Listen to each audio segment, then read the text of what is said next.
Colorado battling fires everywhere, and you see the effects in lower downtown Denver as a sunny day has turned very hazy. And we wish all those folks fighting the fire, and more importantly the folks as well that are trying to save their homes, all the best. The Rockies game 2 of this 3-game set against the Washington Nationals. Welcome upstairs, everybody, with my partner George Frazier. I'm Drew Goodman. Jorge De La Rosa is going today. There had been some speculation he may not be able to make the start because he has a cut on his finger. The Rockies have made a precautionary move, and here it is. Chris Volstad has been brought up from Colorado Springs and activated. The Rockies, to make room, have designated longtime Rocky organizational player Eric Young, who has a very famous name in these parts, obviously, for assignment. So a very difficult day for Bill Guyvet, a very difficult day, I'm sure, for Dan O'Dowd and Walt Weiss. Oh, there's no question, because this is one that's been raised in your organization. You've watched him grow up. You made himself turn into a pretty good outfielder. You saw him turn into a good base stealer. And quite honestly, I mean, you see his 5th season, 261, 6 home runs, 40 RBIs. But sometimes it becomes a business. What is best for the ball club at that time? And that's what made them make this move today. And that's why I get designated. This doesn't mean that Eric Young Jr. is out of the organization, because if he does come back and he does clear waivers, because it's the first time he's been designated, he could be sent to Colorado Springs. Right, and of course, we adore him. He's a great kid. He's growing up, as we said, in the organization. And whatever happens, we wish him nothing but the best. Tonight's pitching matchup, Jorge De La Rosa against a guy that's just called up from AAA, but the Rockies know pretty well. The veteran Ross Ohlendorf making an emergency start for the Nats. And all kinds of emergency starts going on tonight. Moves made everywhere just to kind of fill in the gaps right now. 4-5, 427. The opposition hadn't hit him well there. I mean, Ohlendorf, he had a good outing here against the Rockies last year. Jorge De La Rosa, keep climbing, because this is looking more like the all-star De La Rosa we've seen in the past. 7-3, 338 earned run average. Looking for that finger, hopefully to hold up. Where it affects you more than anything is on the slider, because it has so much pressure on the finger. The middle finger is on that seam. And so when you start to pull, it's the pull against the seam that can cause problems with the finger. But obviously warming up in preparation for this ball game. So De La Rosa hopes to be able to get through this start and pick up his 8th win of the year. We'll come back, continue to get you ready. The Rockies and the Nationals on a Wednesday night at Coors Field.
without Michael Kadire. He took batting practice out on the field once again, hit a ton of moon shots. He's very close, but not in the starting lineup tonight. And I think the Rockies were able to push it back another day because of the performance of Tyler Colvin last night. That's pretty nice, wasn't it? Very nice. Couple of two-run home runs. He played well in the outfield. But last night when I liked about, he got a ball on the inside, drives the thing out of here. Now look at the season numbers: 3 for 8 all of a sudden, a couple of home runs, 6 RBIs, hit 375, and a smile on his face. Happy to be back here. You know, and this is a young man, I think. I don't want to say felt like take things for granted or feel like based upon what he did a year ago, but he went down to AAA and he played with a lot of conviction. He worked very hard on his game, playing all 3 outfield positions, stealing bases, and then he swung the bat well. 9 home runs down in the Springs. Comes up here, and what a night he had last night. Well, he fits right in that order because he makes it a very deep order, which it typically is. He can go deep, over the yard, out of the yard, over the fence, as we saw last night. 18 home runs last year, and he knows all the guys, so it's a comfortable thing for him right now. So Colvin's in the lineup once again. The Rockies looking to make it 2 straight against the Nationals. Baseball is next. Come on back to Coors Field with us.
Sports is brought to you by your 7 neighborhood Toyota stores. Toyota, let's go places. By King Soopers, more value for the way you live. By 5-Hour Energy Shots. And by Southwest Airlines. Find our fares online only at southwest.com.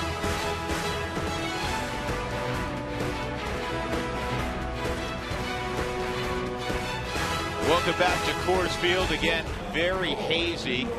And you can smell the smoke from the fire south and north of here.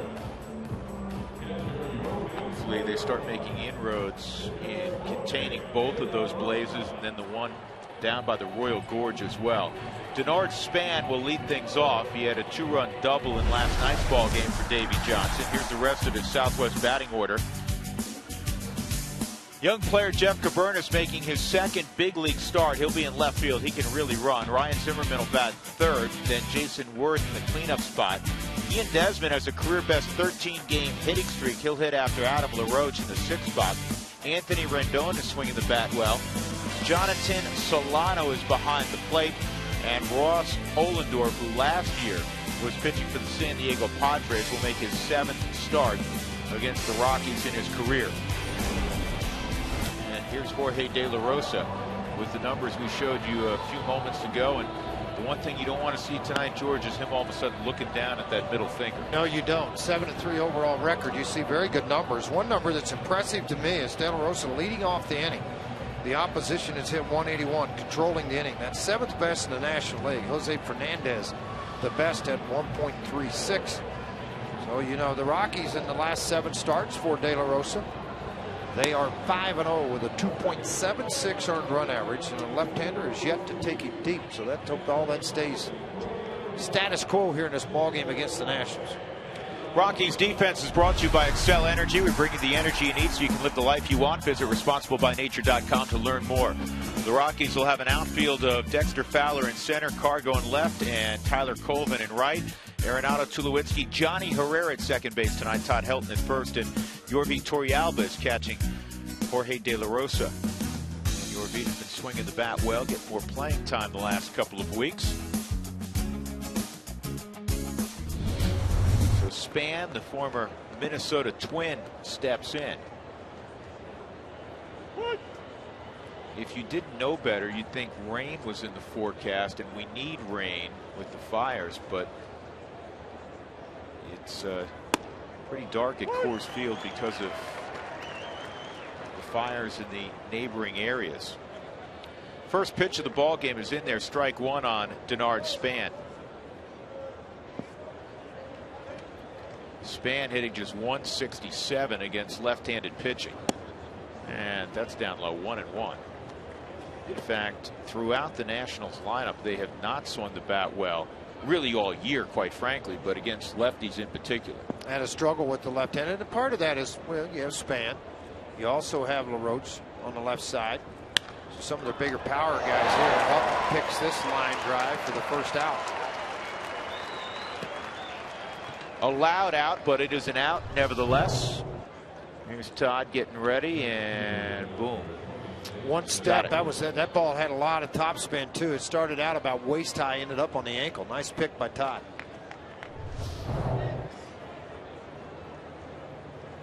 And here's Cabernis. Jeff, a guy that was originally a second baseman. He went to Detroit as a Rule 5 selection, almost made their club, and then he was returned to Washington. They're the ones that kind of made him a super utility guy, made him an outfielder, and in addition to a middle infielder. His biggest asset is his wheels. He can really go. Well, when you have a guy that has some tools that you think could be of value to you, where can he play? What can he do? What can we do to make better? I think in scouting at times, players are evaluated on what they can't do versus what can they do to help us win.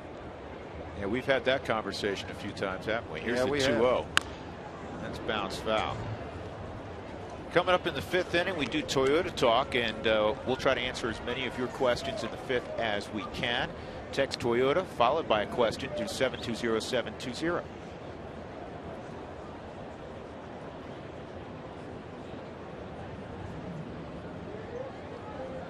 Two balls and a strike on Cabernis, and that's outside and high. 3-1. How about this from De La Rosa? I want to talk about mastering Coors Field. Last 16 starts at 20th and Blake. He's 12-1 with a 3.65 ERA. Is that any good? Does a great job of containing the opposition to give the offense a chance to get going. Man, he does a good job of this. And a base hit for Cabernis.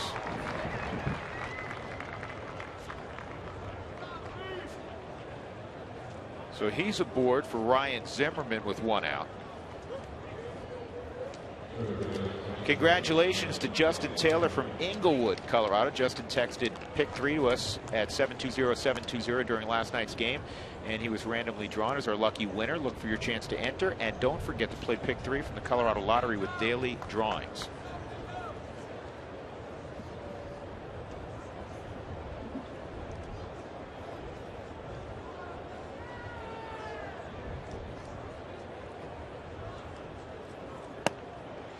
And that's in there for a strike on Zimmerman. Zimmerman last night did a good job trying to take the ball into right center field. We haven't got our wind report yet from Mark Stout. We will here shortly. Last night, helpful in the fact that Alerted Drew and I up here in the booth early in the ball game. It was blowing about 20 miles an hour, but it was blowing to right center field. And it's blowing the other direction clearly tonight, George. The wind really blowing out toward left. And it's a 2-strike count now on Zimmerman.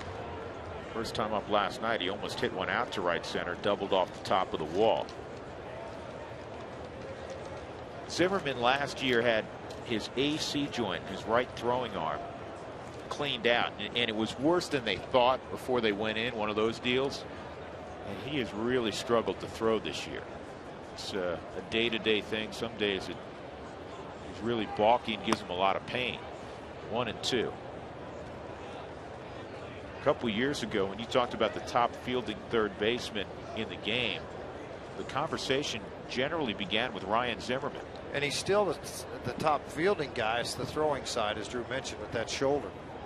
11 errors, 10 are throwing errors.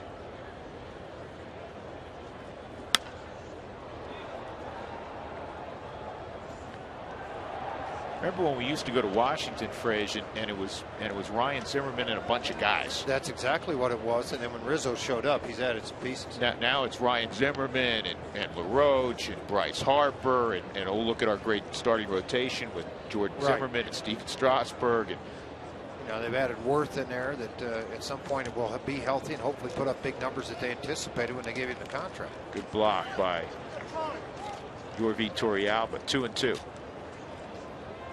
You know, let's not forget Ian Desmond. Right. Yeah, exactly. I mean, look at the years he's put together, the steady influence he's had on the infield.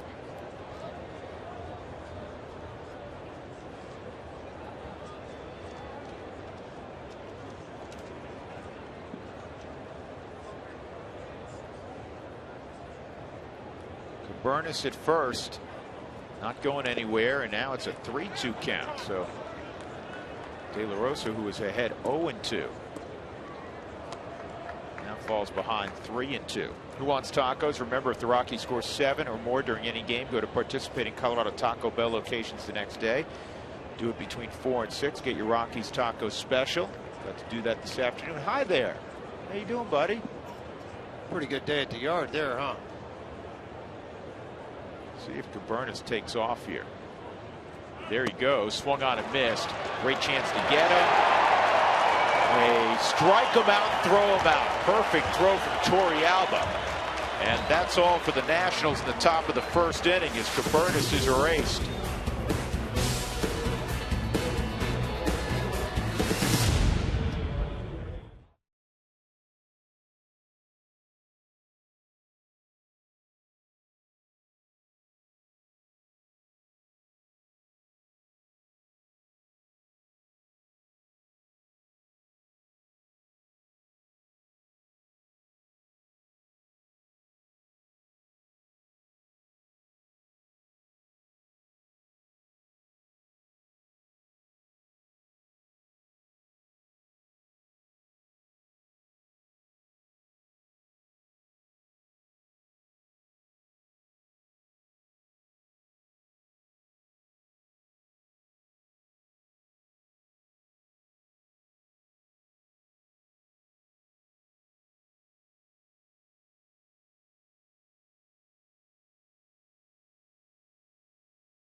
Coming off an 8-3 victory last night over the Washington Nationals. Last year, the Rockies split a 4-game set against the Nationals. Here it took 2 of 3 in D.C.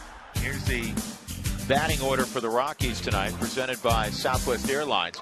Johnny Herrera will follow Dexter Fowler, and then it's Cargo, Tulo, and Helton. Nolan Arenado 6. Tyler Colvin, he had the two-run home runs last night, will bat 7.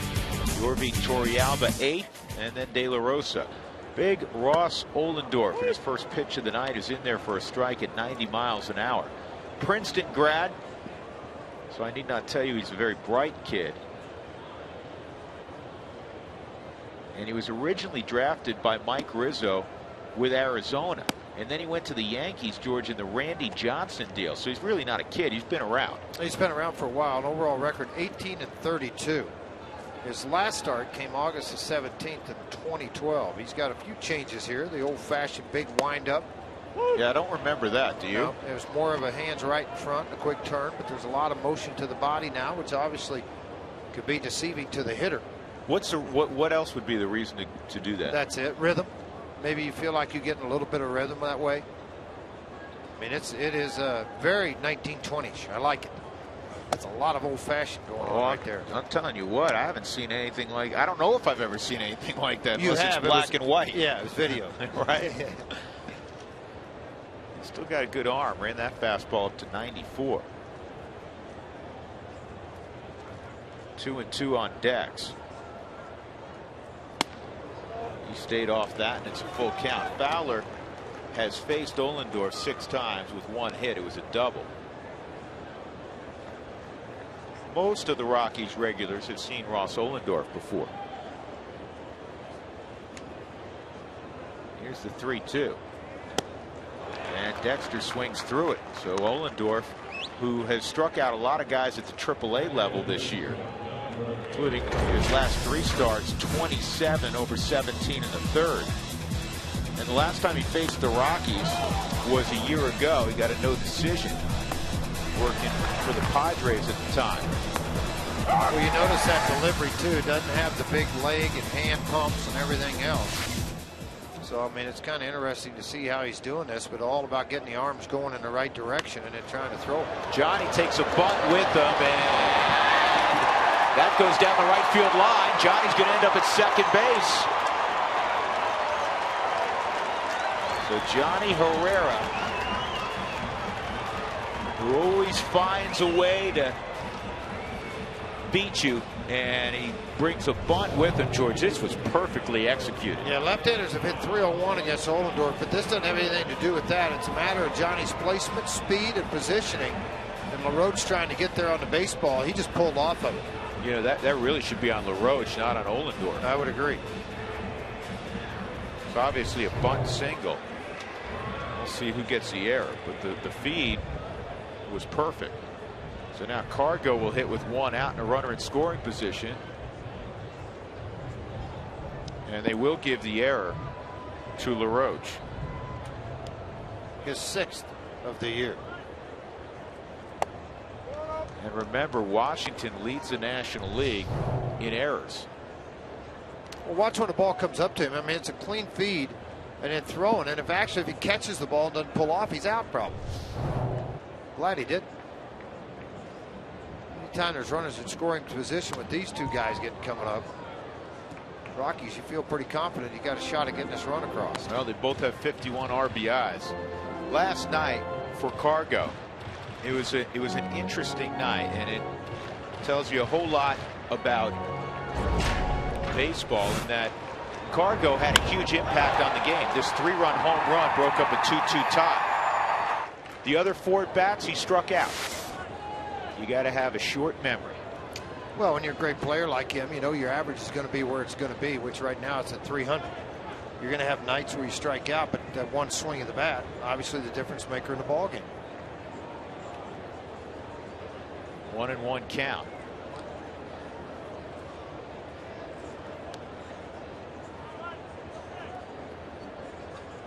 I find it interesting down in the lunchroom here and the conversations I've had with a number of scouts. And there's 2 types. One is a pro scout that just comes in and writes up teams and evaluates your talent. And then there's other guys that are advanced scouts. And what they're doing is they're 3 days, 4 days ahead of the team that they work for. You see the grouping down there now, some guys. And they come in and try to write up a report on how do you get out Gonzalez? How do you get out Tulowitzki? And so 2 separate scouts. What's funny, one scout I talked to about 2 weeks ago, he said, well, just pick your poison. Gonzalez, Tulowitzki, Kadire, and then, oh, don't forget help. So he said those 4 guys in the middle of that lineup, and he said when Rosario's hot, he said this lineup is one of the most potent offensive lineups in the National League, and maybe all of baseball. 2-1. And Cargo pops it up. Worth will come on and make the catch. 2 outs. The Nationals defensively are brought to you by Excel Energy. Make the choices that fit your life, and Excel will provide you the energy to power it. Visit responsiblebynature.com to learn more. Cabernet, Span, and Worth in the outfield. Desmond and Zimmerman on the left side. Rendon at second base. Adam LaRoche at first. And Jonathan Solano is a very good receiver.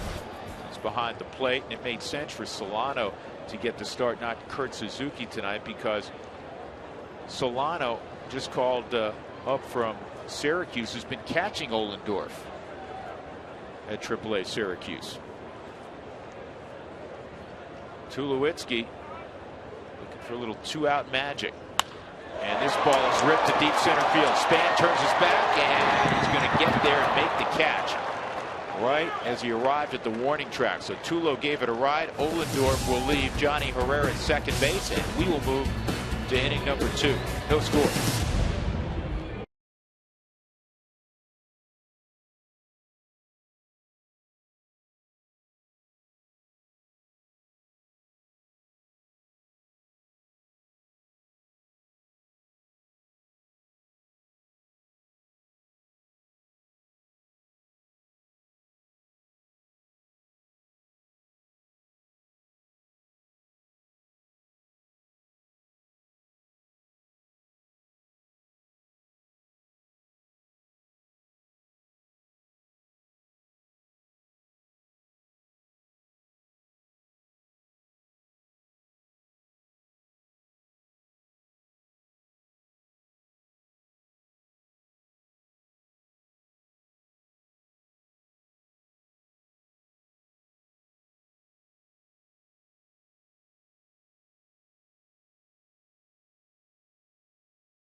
Jason Worth, Adam LaRoche, and Ian Desmond against Jorge De La Rosa. And it's our pleasure to welcome the Rockies' #1 pick to the booth. In fact, he just signed a professional contract. Jonathan Gray joins us. Jonathan, how you doing, man?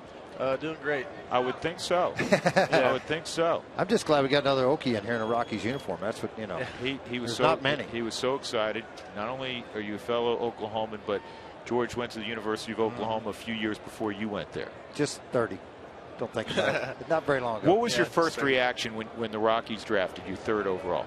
It was a relief to me because, I mean, that's a place I knew I was going to fit great in.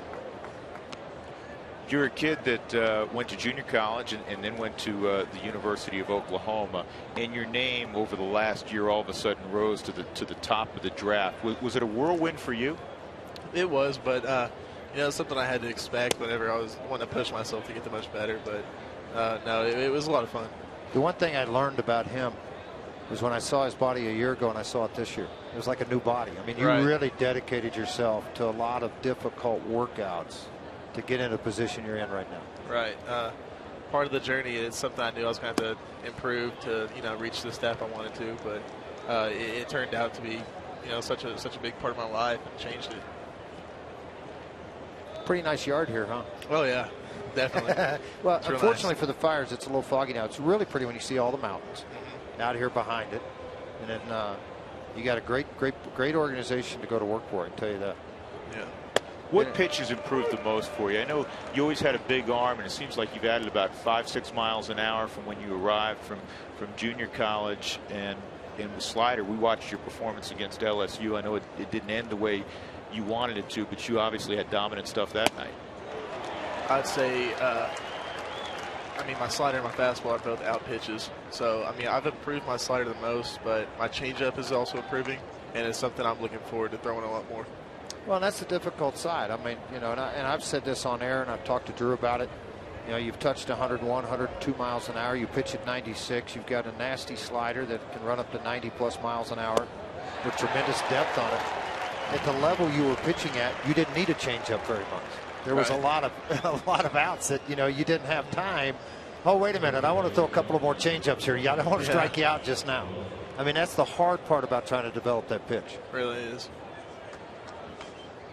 When you look at some of these guys, you say, wait a second, I've been watching these guys on TV and know that, you know, maybe in the not too distant future you'll be facing them. Does that leave you in awe a little bit? It does. It's a pretty crazy thought, but, you know, I'm looking forward to it. I think it'll be a lot of fun. Who'd you meet in the clubhouse today? I met Troy and Helton. What'd they say to you? Well, they said they were excited for me, and they told me congratulations. And, you know, we just talked a little bit. They said they watched my game the other night when I pitched against LSU, so it's pretty cool. Surprised LeMahieu didn't come up and shake your hand. He went to LSU. Oh, really? They won a national title, I believe, when he was there. They did. So, 2009. DJ's not playing tonight. We have a few LSU Tigers around, some Clemson guys. We don't have any guys from the Big 12. This is good to get you in. You know, I guess Billy Waltrip was drafted by the Rockies also. Right. Left-hander out of the bullpen. Looking for. I saw him pitch. I think he went to Seminole. I watched him pitch a little bit coming out of college or out of junior college.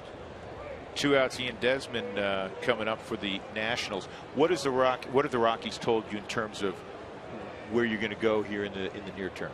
I know I'm starting at Grand Junction, so you know I'm looking forward to that. That's a place I've wanted to play because I played in junior college, and that's where the World Series is. Never got to get there, so I think it'll be a lot of fun. That'll be pretty neat for you. Oh yeah, it'll be pretty cool. Have they mapped out what they would like to see happen for you over the next few months? Is there an innings limit for you? I don't know if there's like an exact amount of innings or pitches, but I know they're just going to put me in there a little bit at a time, get my feet wet first. Right. And you've thrown a lot of bullets this year. I mean, 98 innings is a lot, or 90, whatever it was this year in the college deal. The fortunate side of it, you did go out to the Cape last year. It didn't pitch as many innings in the summertime. So it'll happen. It'll happen quick. It's fun. There's nothing like it. Welcome to the fraternity, by the way. Thank you. 2-strike count on Ian Desmond. De La Rosa with 2 outs and nobody on. Do you find yourself when you watch big league games, are you watching hitters and saying, all right, this is how I'd approach that guy? Do you think that way even at the professional level, even though you were pitching in college? Yeah, I try to think like that, you know, because I mean I'm going to be obviously doing it someday, or I expect to. So yeah, it's a learning experience, and I like to see what other pitchers and how they pitch certain batters, so I can pick up a few things from them. Take us through the phone call. When you received the phone call, you knew you were going to go in the first couple 3 picks. When you got that phone call, what was the emotions? Who was in the house, etc.? We had the whole team out to eat at a sports bar, and it was pretty loud, but you know, I was trying to control my emotions a little bit. I was really excited, so I don't remember exactly what I said. I may have said something crazy, but no, it was a great night. I had everybody there with me. Who did you talk to first from the organization? Oh man, I talked to so many people. I can't remember who I talked to first. Really? I had 3 or 4 phone calls right after another. Jesse Ratliff is the area scout in that area, and I know that Danny Montgomery, Bill Schmidt, Mark Gustafson, Damon Ionelli, a lot of different guys really worked hard on this draft and worked very hard at making sure Jonathan Gray was the guy the Rockies wanted.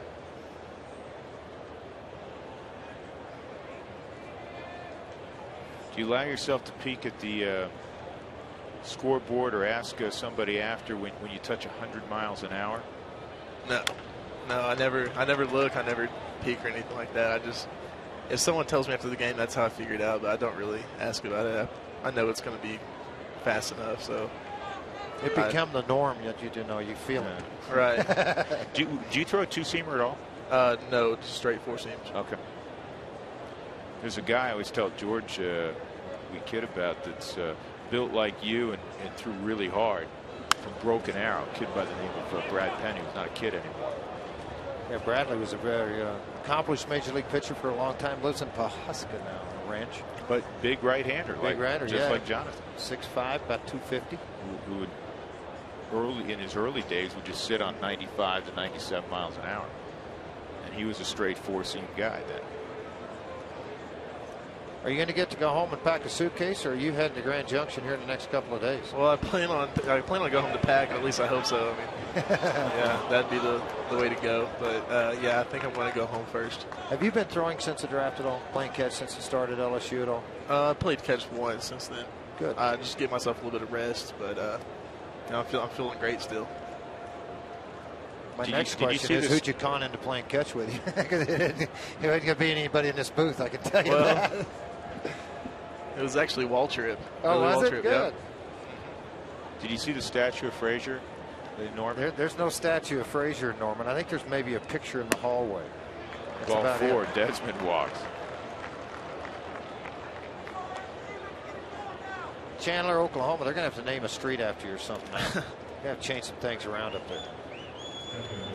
When you left high school, at what point in time did you feel like professional baseball was realistic? I'd say it didn't really hit me until I got to University of Oklahoma. That's when it started hitting me. I knew I could, if I push myself, I'd be a lot better, and I could, do great things someday. Much has been made of kind of changing your body around a little bit. How did you do about that? I changed a lot of things. I changed my diet for the most part. That helped out the most. But working out, we had an awesome strength coach back in Oklahoma, Tim Overman, and I got with him every 3 or 4 times a week, and we worked on certain things like individually making me better. But I mean, it made such a big change. Anthony Rendon's at the plate, a 1-1 count. George, it's always hard with De La Rosa to determine exactly how he feels if the fingers bothering him at all, because by nature Jorge's a very emotional guy. Yeah, very emotional. You'll see the glove up over his face, and he's saying some Spanish words to himself to get fired up a little bit. You'll see him try to do some things, picks and like this, and change it around, the rhythm around a little bit. But he is emotional. The head rolls, the eyes, the whole deal. The difference between Jorge now than what he was with Milwaukee, or per se, or even Kansas City, is he would allow a bad pitch, a hit, to really affect his approach for the next 3 or 4 pitches, or possibly maybe a couple of hitters. And now he's been able to tame all that back. It's obviously a huge improvement. Ground ball up the middle. Tulowitzki will get there. He flips to Herrera, and that's all for the National. Jonathan, congratulations again, and we look forward to following you and look forward to one day watching you right out here. All right, thanks, guys. All right, Jonathan Gray, the Rockies' #1 pick out of OU.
haze, the thick haze, because of the fires both to the north and south of us. And we wish all of those families affected all of the best at this difficult time. Tonight's Sideline Report is brought to you by the Honey Smoked Fish Company. Secrets of the Fire. It's a ready-to-eat superfood as we check in with Mark Stout. All right, thank you, Drew. Fans may or may not know that the Rockies today designated Eric Young for assignment. That's to make room for Chris Volstad in case he has to pitch here tonight. I just talked to Senior VP of Baseball Operations Bill Guyvet about the move. He told me it's the toughest day in his career. I've had a lot of conversations like this with players, but I showed up here in '05, and I remember going into Casper the first day he was there. So we go back a long way, and especially with EY Senior. I mean, he was with the Dodgers when I was there, and so I've known the family and known everybody for a long time. So it's very, very difficult. Yeah, guys, I got a chance to see EY Jr. walk out of the clubhouse. Wished him well. Kind of expect him to catch on here. Something happened in the next 10 days or so. I'm sure you guys might have some thoughts on EY Jr. All right, Mark, thank you. Yeah, you know what? Yeah, it's professional sports and it's about wins and losses, but you meet a lot of really good people in professional sports. And Eric Young Jr. is a tremendous, I always say a kid, but he's not a kid anymore. We got to know him when he was a kid, right, and he's a grown man, and he will handle this well. It's a difficult day. This is the only organization he has known, and of course his dad came to stardom in a Rockies uniform. He will do well. He'll bounce back. He's a terrific, terrific young man. 1 ball, 1 strike on Nolan Arenado. Arenado last night with a double in the first inning. He was batting in the 2 spot last night. No scores. The Rockies hit in the bottom of the 2nd inning. And a lot of popped up. A lot of late movement, late life on the baseball for Ollendorf up in the strike zone.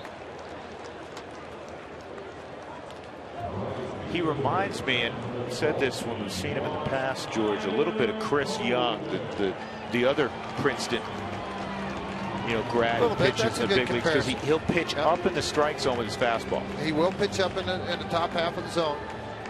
You got to make him work it down, and not chase when you're behind in that situation. 2 outs, nobody on for Tyler Colvin.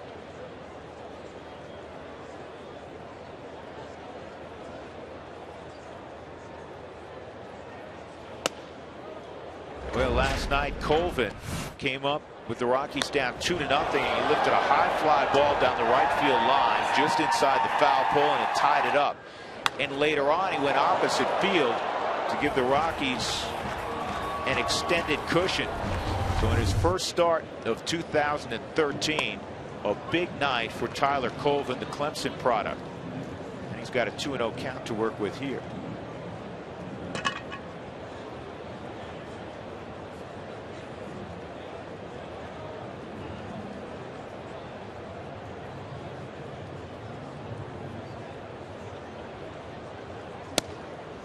Well, I tell you, throw change-ups, fastballs with heavy sink behind it counts.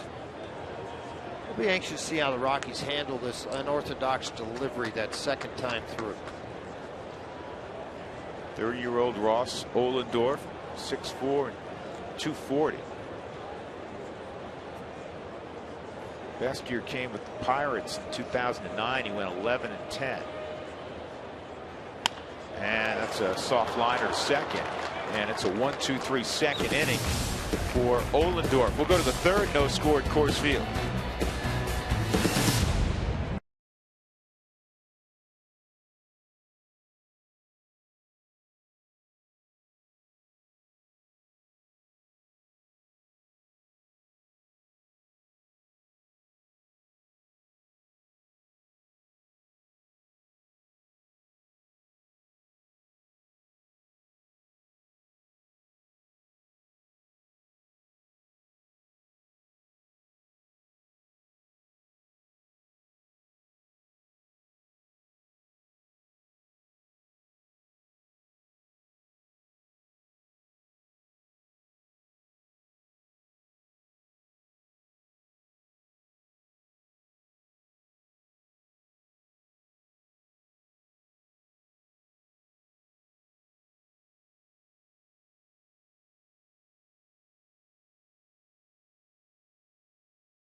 9-1 for the Nationals against Jorge De La Rosa.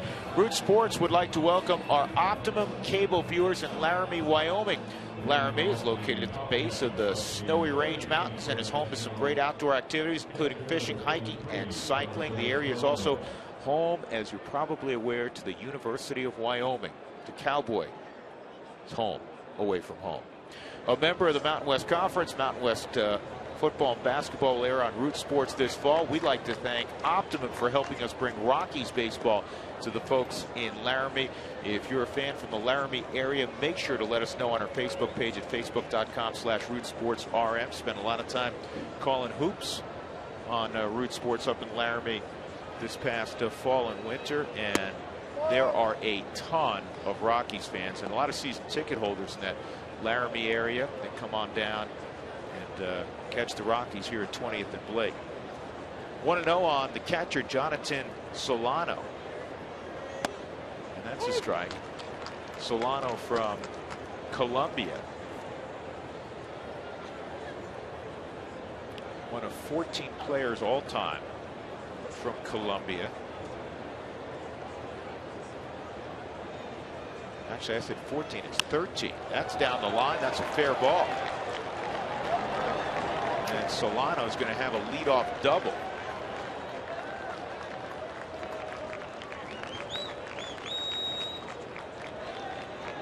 Not many hits, but he got a hanging breaking ball. Looked like a curveball that curved right into the bat. He did a nice job coming right out of the hand of Jorge De La Rosa, spinning that baseball, using the middle finger to really pull hard down on the ball. Solano got after this, right after the line, as Arenado playing off the line, as he should be. And he just shoots it down that left field line, and here's what happens. When that ball gets that deep down in that corner, you got to be careful. That ball's going to bounce around. And then when it does, you got to try to recover the ball back out of there. And it's you got to wait for the ball to come to you. You start to chase it, you get in trouble.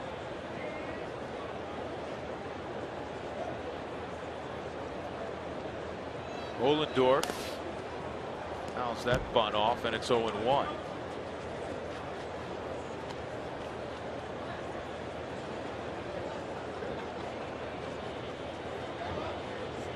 Ross, an 18-32 record in his big league career with an ERA above 5.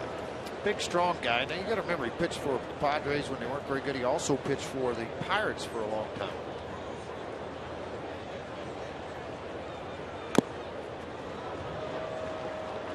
Being in Syracuse, though, with a lot of American League teams, you don't spend a lot of time bunting during a game situation, but you will in batting practice.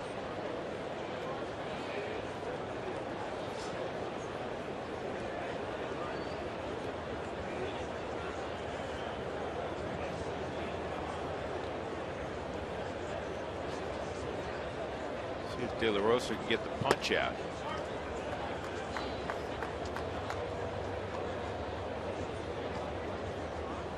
Wells Fargo customers, get your 2-for-1 Rockies club level tickets today by going to wellsfargo.com/Rockies. Wells Fargo Bank, member FDIC.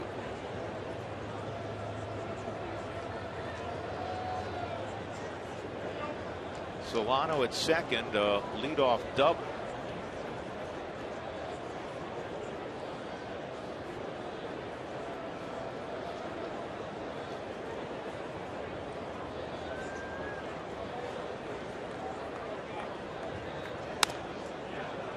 Fired late on that. You think? Everybody down the right side skipping away. Back in the old days, you didn't have those nets in front of the dugout. You're talking about a rough time. It's the only time you'd sit in the dugout with a glove on your hand.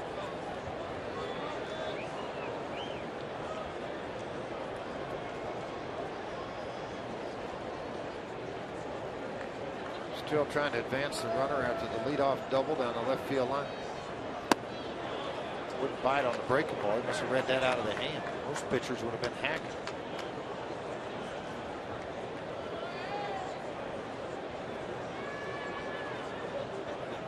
See it kind of scattered around on the forward strike zone. It's trying to get him to bite on anything. You elevate that fastball in the first bunt attempt. Now you go back outside. Threw the ball right by him. Good strikeout. At 93. That's the third strikeout for De La Rosa, and that'll bring up Denard Span, who hit a sizzling line drive right at Todd Helton his first time up.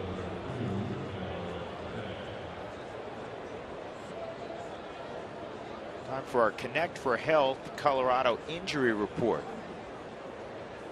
Tyler Chatwood is just fine after throwing yesterday a bullpen session, and he will start on Saturday against the Phils. Going on normal rest will be Nicasio. He'll start Friday. That is terrific news. It was great news the way he was throwing the baseball. Last outing, 4 innings, he gave up only 1 run against the Cincinnati Reds in that start, but had to leave after the 4th. Season numbers for Span at 272. Zero home runs and 18 RBIs. Drew mentioned he hit that line shot right at Todd Helton in his first at bat on a slider out over the plate. A near 300 average with runners in scoring position this year. 298.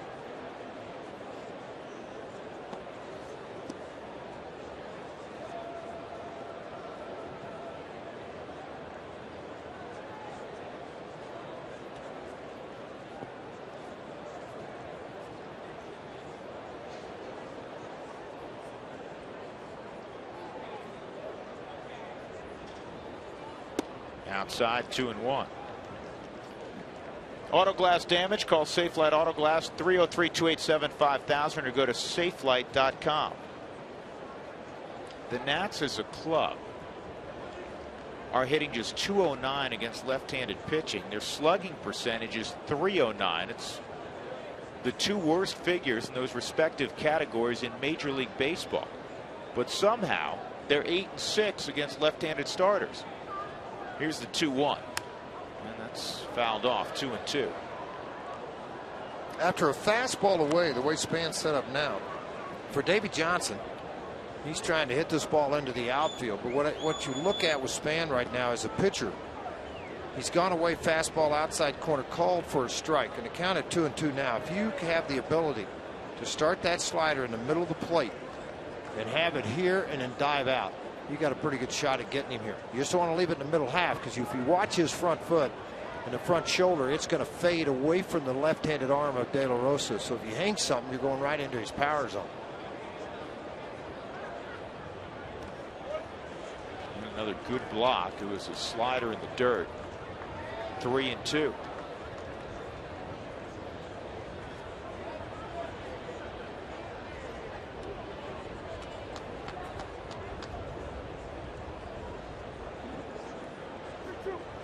I told you yesterday, Washington was a very good offensive club last year. They were good in every category. They won 98 games a year ago. Second worst offensive team by run production in the National League. It's actually the second worst in all of baseball. Only Miami has scored fewer runs. 3-2 and a little comebacker, and good play by De La Rosa. He ran at Solana, and now the Rockies will get the out, and they also keep Span from moving up. That was perfectly executed, George, like it was March 15th. That's exactly right. Ran the way it's supposed to, and you want as minimal amount of tosses as you can. So as a pitcher, you run at them, but you run them back to the base they came from. You don't want to advance them on a bad toss, and then you give it to Tulowitzki. And exactly when Arenado asked for that baseball, perfectly executed. Then the tag applied, and the runner stuck at first base. Didn't get into scoring position. 2 outs. Jeff Cabernas, who singled to left, will be at the plate. Register now for your chance to win tickets to Rascal Flatts with special guest the band Perry on July 25th at Cheyenne Frontier Days. You'll also be entered to win baseball packages plus the VIP grand prize, which includes backstage passes, hotel transportation, championship bull riding, and Western wardrobe, plus much more. For official rules and to enter, visit cfdrodeo.com/Rascal Flatts.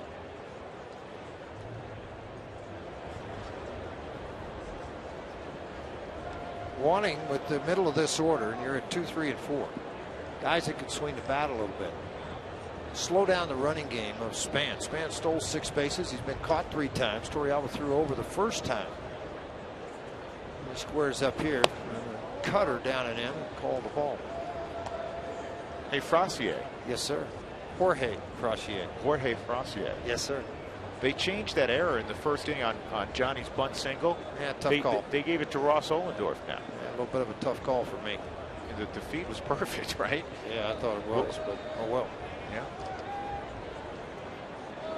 And Cabernis lifts it to left field. Cargo gets a good jump and lays out, makes a catch. Terrific catch by the Gold Glove left fielder, and that puts down the inning. So there was a leadoff double by Solano. Not a problem for De La Rosa or Cargo. No score.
On a hazy night at Coors Field, and again, we wish all those folks who are fighting the fires and who are affected by the fires all of the best, both to the north and south of us. For the Rockies, it'll be Torrealba, De La Rosa, and Dexter Fowler.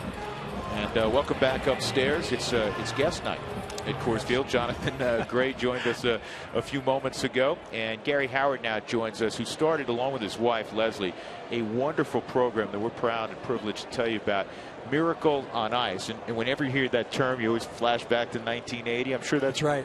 Was part of the process for you in terms of the name, I would assume? Absolutely. We started the program about 7 years ago, and the idea for the name fostered from the 1980 Olympics, and it's basically you can accomplish anything through teamwork and hard work. And that's a line shot. Oh, what a play by Ian Desmond. That was pretty spectacular as he robs Torrealba. Miracles on Ice is a program you started with your wife to introduce hockey and also help with education with some kids from disadvantaged backgrounds in Denver. Yes, we started the program targeted at kids from the Denver housing projects, and we have them for a week-long camp, and we're taking kids that really have a tough environment and trying to show them that the big part of the community cares about them. Our camp has only 32 kids by size limitations, but we have 60 to 80 adult volunteers who give up their time for a week to spend time with these kids. I was reading the daily regimen. It made me tired reading about it. You know, in the morning, depending on the day, it starts with some academics, and then there's there's not only an introduction video-wise to hockey, but you get them right back on right out on the ice very quickly. That's right. These kids come to camp again from the housing projects and never played hockey before, sport they've never done before, and we take them on Monday and they can barely stand up, and on Friday we have a full inter-squad game. So these kids learn so much, and it's just because they say we're focused on hard work for 1 week, and we apply it. As you mentioned, we have math and reading classes all week as well, twice a day. What kind of follow-up have you done with some of the kids that have been in the program through the first 7 years? Sure. Some of the kids, by being the nature of the housing projects, there's a transient element that goes on. We have some great success stories. We have one young man who's with us for 3 years. He's now graduating high school a year early, and he's applying to DU for music degree, actually. We have another girl, last year was with us for 3 years, and we saw her this winter, and she's now student council president. So a lot of great stories. These kids are as smart as any kids we see around the world, and we're lucky we're able to travel around the world. These kids just have a tougher environment than most kids, and we're trying to change the possibilities for them. That's terrific. And if you're listening in right now on Root Sports, watching the ball game, and you know somebody that is a potential candidate, how do they find out more about Miracles on Ice? Sure. We have a website, miraclesоnicecamps.com. Go to that. We're updated daily, so you see what's going on in our camp daily. You see the schedule. We have a big game on Friday. You can come down to Magnus Arena. It's nice and cool inside. So beat the heat, come down. It's a free game, and watch 32 kids play their hearts out, and you'll have a great time laughing with them, enjoying them. What's the distant vision for you and your wife? Sure. We want to be able to, what do you call it, the circle of life or not, I'm not sure. We haven't quite figured that phrase out. But basically, we're excited to have these kids be the first generation going to college. And if I could see that happen more, then I think we've done the right thing. And that's why it's so important to have it on the DU campus, because we take these kids around and we show them what college campus is like. For all these kids, if they go to college, they'll be the first generation going to college. Yeah, and that's where we have to go. And some of the stats are startling. I think I stand to be corrected, but I think 10% of DPS freshmen actually will graduate from a 4-year university. I think that's probably a very sad but accurate number. Right. So we have to change that, and the city has to change. It has to change everywhere in this country. And we can't keep leading the world on if you're not educating your younger people. They're the only growing asset we have, right? And how quickly, because I've played a little hockey, it's not easy to learn to skate. You have some success stories in terms of some kids that picked it up pretty quickly? Sure. We get about a third of the kids, so 10, 12 kids each year have never skated before. And it's so funny to watch them. And there's these kids are great athletes. And so you'll see them, and it's both boys and girls. And oftentimes, those first-year kids, the girls will outshine the boys. So it's quite interesting from that aspect. Then we have a couple kids who've gone on and played hockey at Arvada and other programs. So they've gone on. We continue to support them and provide them money to do that. Well, that's outstanding. Gary, I wish you and Leslie all the best with this program. Again, we'll put it up on our website. You can find out more about Miracles on Ice and how it impacts some young folks in our community. Well done. I appreciate it. Thank you very much. Appreciate it. Thank you.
Go to the fourth inning, no score between the Nationals and the Rockies.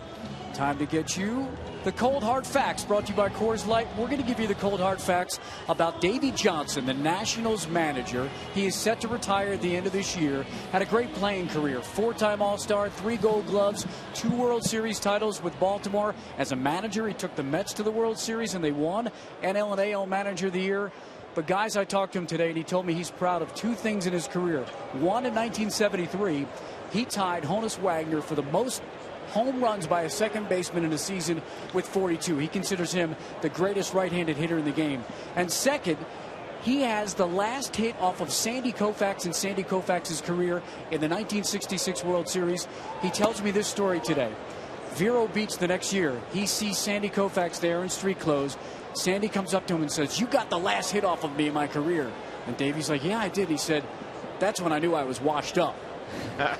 Great story from Davey today, and we wish him well at the end of this year, guys. Well, I'll tell you what he was a part of, Mark, that you probably recall. The year he hit 42 with the Atlanta Braves, they had 2 other guys hit 40-plus. This was back, George, as you know, because you were not quite breaking in yet. You guys weren't hitting 40 home runs. No. And Darrell Evans, along with, I believe it was Henry Aaron, wasn't it? Was it Aaron, Evans, and Davey Johnson all hit 40-plus? 40-plus, all 3, yeah. Well, they called down in Atlanta, they called it the launching pad for a reason. But still, guys were not hitting. I mean, when I remember Foster hit 50, everybody was like, "Are you kidding me?" Fraze, she told me that year he had a pinch hit grand slam, but since he wasn't playing second base, they didn't count it as a second baseman. So he did have 43 homers, but not as a second baseman. Yeah, that was quite a year. Yeah.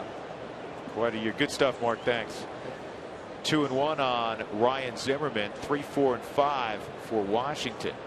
And Davey has announced that this will be his final season in a dugout. But not his final season in baseball. Was a spokesperson for, or not a spokesperson, was a right-hand man really for Rizzo in Washington, the general manager at the time when he was hired as manager.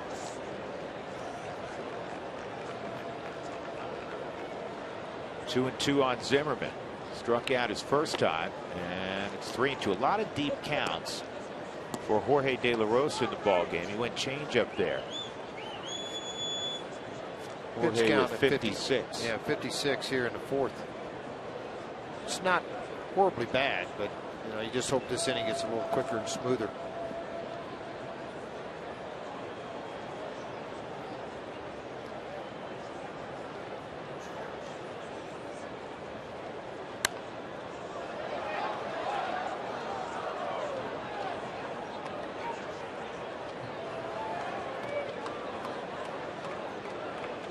Zimmerman from that fertile Virginia Beach area. Michael Kadire was kind of the first to come out of that area of the country. And David Wright, Zimmerman, and the Upton brothers. How about that? Upton brothers, Wright, and Zimmerman, two on the left side of the infield to be what they are. All-star caliber players, Zimmerman and Wright. That's something, 2 third basemen to come out of that same area. Yeah, and the crazy thing is most of them play together on the same team. That had to be a lot of fun for the opposition, huh? Yeah, you don't want to see that 3-4 combination.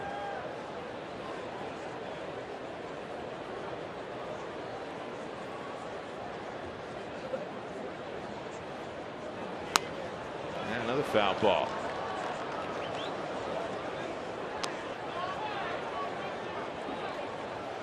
Yeah, as the story goes, the bat boy on that team who was kind of hanging around was Justin Upton, and then they finally let him play. Pretty good idea to do that, too. Yeah, actually, Justin was a man-child. When he was 14, he was listed as the best 14-year-old player in the country, and walked to Zimmerman. Jason Worth coming up. If you're just joining us, the Rockies before the game, because De La Rosa has a finger issue, just a cut on his finger, activated Chris Volstad, and they designated Eric Young Jr. for assignment. EY just tweeted out, "Best wishes to the Rockies organization. Thank you for my time with you. Truly a blessing to be with the city of Denver. Thank you for all the support. Love you all. Always have faith in the man upstairs and in yourselves." Well, obviously a class act. And that's if you know EY as we do, that's exactly as difficult as this day has to be for him. That's exactly what you'd figure from him. Here's a comebacker, and De La Rosa does not have a play at second, so he throws Worth out, and with 1 out, Zimmerman in scoring position on the fielder's choice.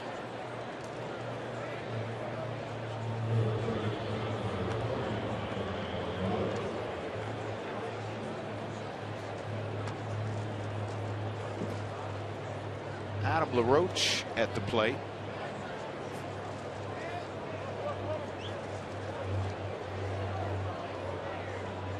LaRoche hitting .241 against left-handed pitching this year.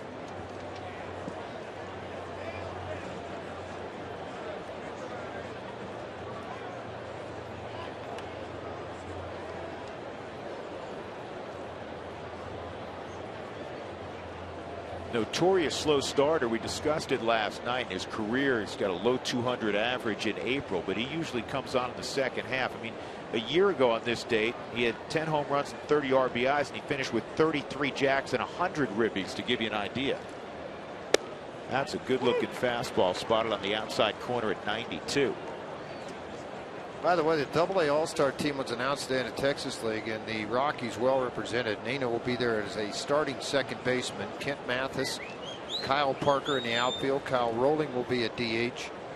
Kristen Bergman will be one of the starting pitchers announced, along with Tyler Matzik. So well represented by the Rocky organization, the Texas League All-Stars. Well, Matt McBride was just named the Player of the Month in the PCL. Well, and I watched the play down there Monday night. It was fun to watch. I mean, he had 2 home runs that night, swung the bat extremely well.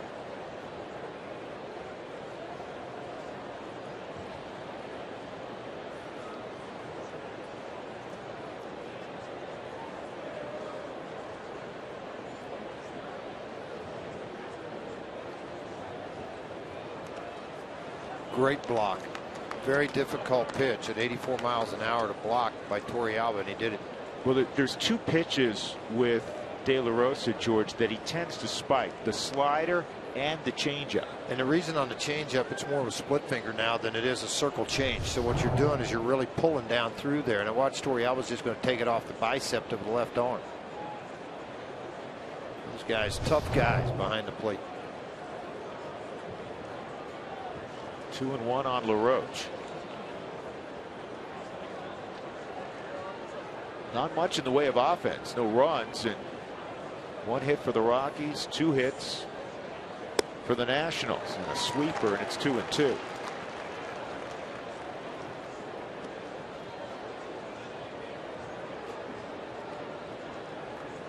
Told you about the fact that Washington hasn't scored many runs this year. 219. Second worst at baseball. The Rockies have the 3rd most runs at baseball at 325. A team they'll see next week leads everybody, surprisingly so, the Red Sox at 349. Here's the 2-2, and it's fouled off. Yeah, the Red Sox are tearing the cover off the baseball. By the way, the Tulsa Drillers right now just a half a game out of first place with 8 games to go. Springfield Cardinals are tied with the Tulsa Drillers. Arkansas Travelers lead it. So the Rockies organization, pretty good hands right now. Colorado Springs just a few games out of first place in their division. Tulsa a half game back. Modesto playing good baseball, and Asheville the same under Freddie Ocasio.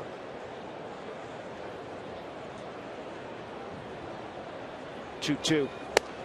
And it's strike 3 on the outside corner. Beautiful pitch, as LaRoche doesn't want to leave the batter's box, but he's got to go. Yeah, you only get 3 and then you got to leave. But this fastball froze everybody. And look how well it was received by Torrealba.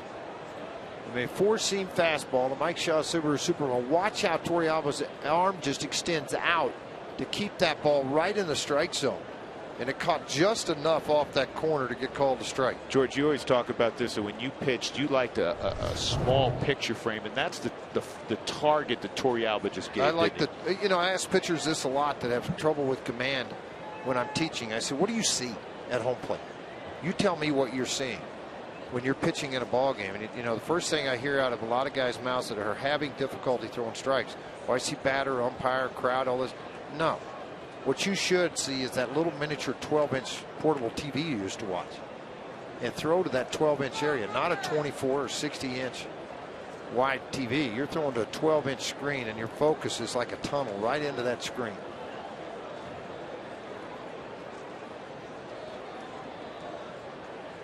Nashville's 4 games over 500. They've been eliminated in the first half. There's only 4 games left to go in that Sally League. But Freddie doing a good job down there. They're 4.5 out. Brown ball down the line, foul. 1 ball, 1 strike on Ian Desmond, who has a career best 13-game hitting streak going.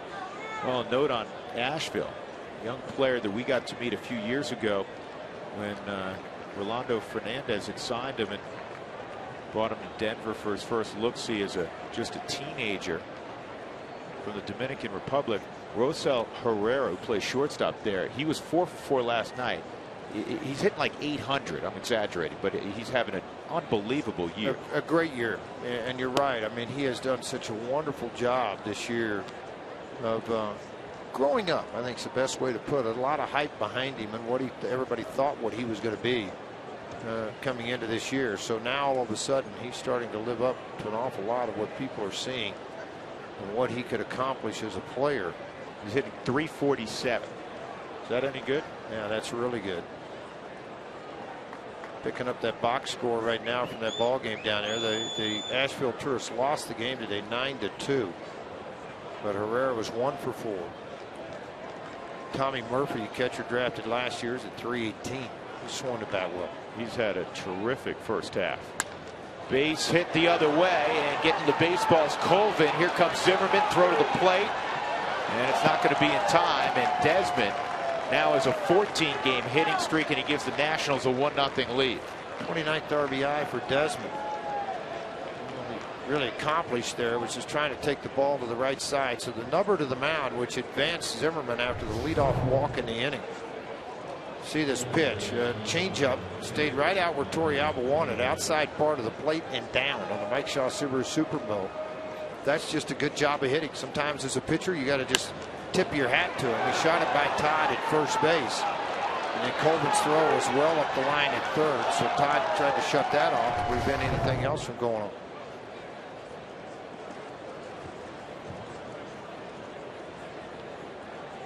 Anthony Rendon will step up.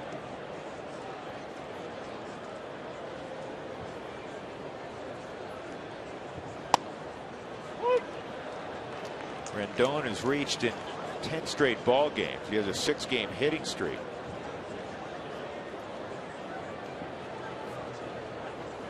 Sixth pick in the draft a couple of years ago. Came up from Double-A Harrisburg, where he's hitting .319.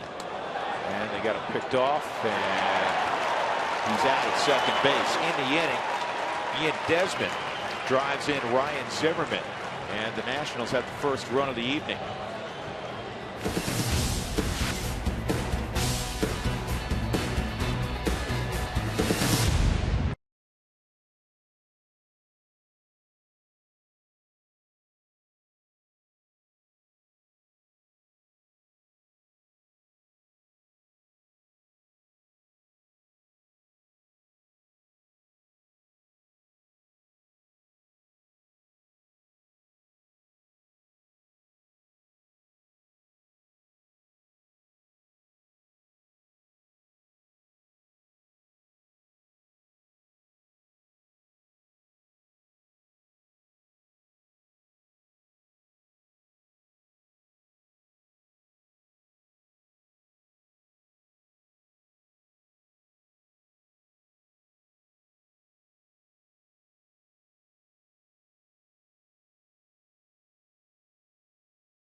On Root Sports is brought to you by the all-new Ford Escape, the smarter way to get there. Ford Escape, go further. By Southwest Airlines, find our fares online only at southwest.com. By CenturyLink, your link to what's next. And by the Honey Smoked Fish Company, secrets in the fire. It's a ready-to-eat superfood.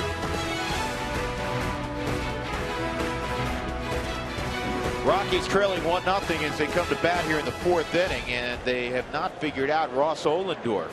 Johnny Herrera has the only hit. It was a bunt single, and he shortened up as if he was going to do it again.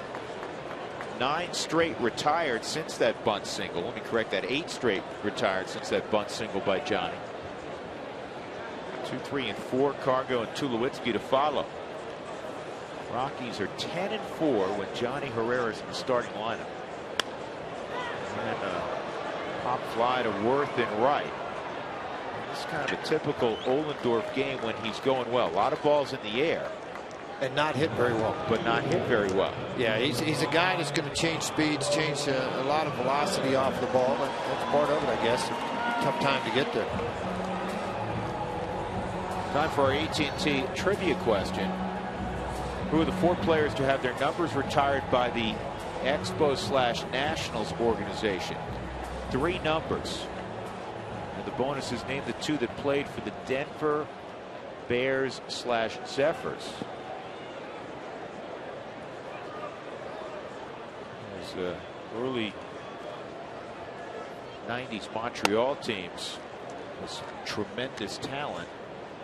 Those guys, their last stop before heading to Stade Olympique was Denver.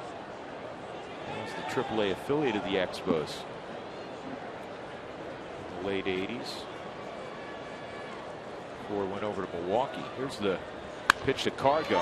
Smoked to short. Booted by Desmond. He recovers and throws him out. 2 outs. As a manager now, you start to watch some of the swings being taken, some of the balls, and you start to see if they start to square things up. So as a manager, you're starting to prepare because that ball's hit hard. And a good recovery by Desmond. But as a manager, you're watching this and saying, all right, are they starting to get on to Ross Ohlendorf? And does this, one more trip through this lineup or one more inning to get through this thing in a 1-0 ball game, then turn it over to the bullpen? Right now, Ross Ohlendorf's been pretty good, though. 2 outs, nobody on. Tulowitzki at the plate. The 2 hardest hit balls have both been shot at Ian Desmond. Torrealba leading off the 3rd inning. And Gonzalez right there. 10 in a row set down by Ohlendorf, making an emergency start.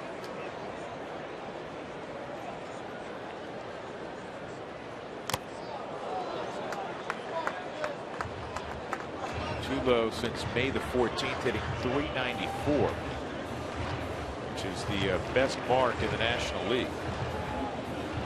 Well, make sure you get out to watch the Philadelphia Phillies this weekend. You've got a rare Saturday game also that starts at 2 o'clock. So that's going to be a neat afternoon game on Saturday and Sunday with the Philadelphia Phillies in town. 303 Rockies or Rockies.com for tickets. 1-2. You watch guys like Ohlendorf and you say to yourself, what's keeping him from winning at the big league level? Obviously a degree and from Princeton, intelligent guy, could get a job in the workforce, but what is it that's keeping him from winning? Is it a changeup? Is it a breaking ball? Is it movement of the fastball? And I think as you watch him throw, probably consistent with the breaking ball because it's been fastball changeup most of the time tonight. He's pitched well. Very well.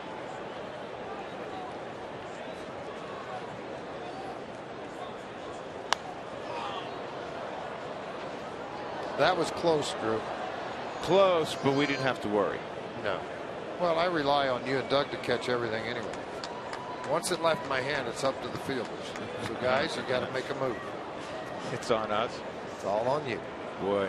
And I will stampede both of you to get out of the way. We've seen it. Yeah, we you know felt that. it. You have felt it. Yeah.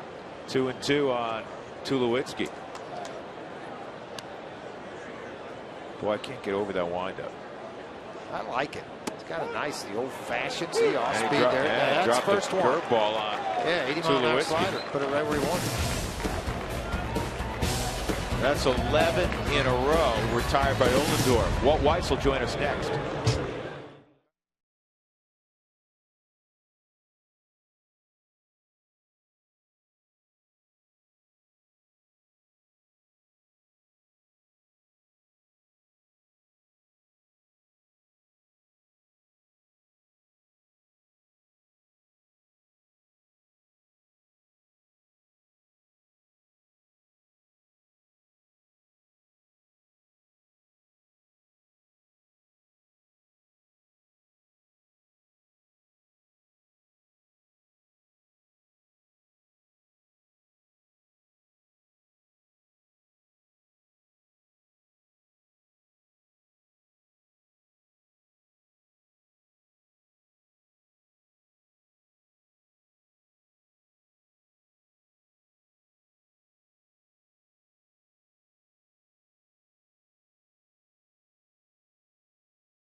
go to the Rockies dugout. Walt Weiss taking time out to visit very quickly. Walt, we were just conversing. I haven't seen a windup like that since I was watching an old reel of Walter Johnson, I think. Yeah, that one's even before my time, I think. I hadn't seen it in a while. How deceptive is that for a hitter with that great big movement? Yeah, the guys that have a lot of timing in their setup, you know, guys that leg kick and toe tap and all that stuff, it makes it a little bit tougher to get in sync. But hopefully time through the lineup and we'll figure them out. Well, any problems with the finger? It doesn't appear to be for De La Rosa. No, so far so good. No problem with the finger. All right, well, thanks much, and good luck the rest of the way. Thanks, guys. And in the top of the 5th inning, it'll be the bottom third of the order for De La Rosa, beginning with Anthony Rendon, who grounded to short his first time up. Well, we always say this about a pitcher. You want quick innings. You want 1, 2, 3 innings. You want low pitch innings. That would be perfect right here for De La Rosa, who's thrown 72 pitches and a chance for a good start. Look at this. I mean, that's like Tulowitzki, but he's playing third. Is it not? Is that not the arm slot we see Troy when he goes to his right? You know, and the nice part about this, I was privileged all year last year in Tulsa to watch this young man make plays just like this. You know, typically a third baseman has range either to the foul line or in fair territory. One of the two, glove side or arm side. And Nolan has it to both sides. And then it's the arm strength of an off-balance throw flipped underhanded on the money to Todd Helton. Easy, too. Well, he makes it look very easy. Yeah, it's not an easy play. You're right. He made it look very easy, and he got him by 2 steps. And that's strike 1 on Jonathan Solano.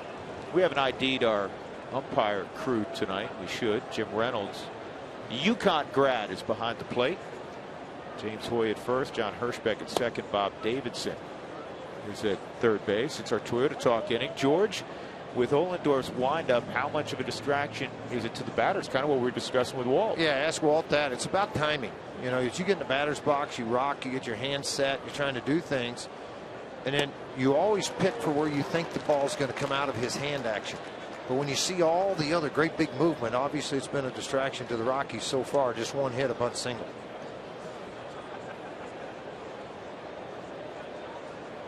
One and 2 on Solano.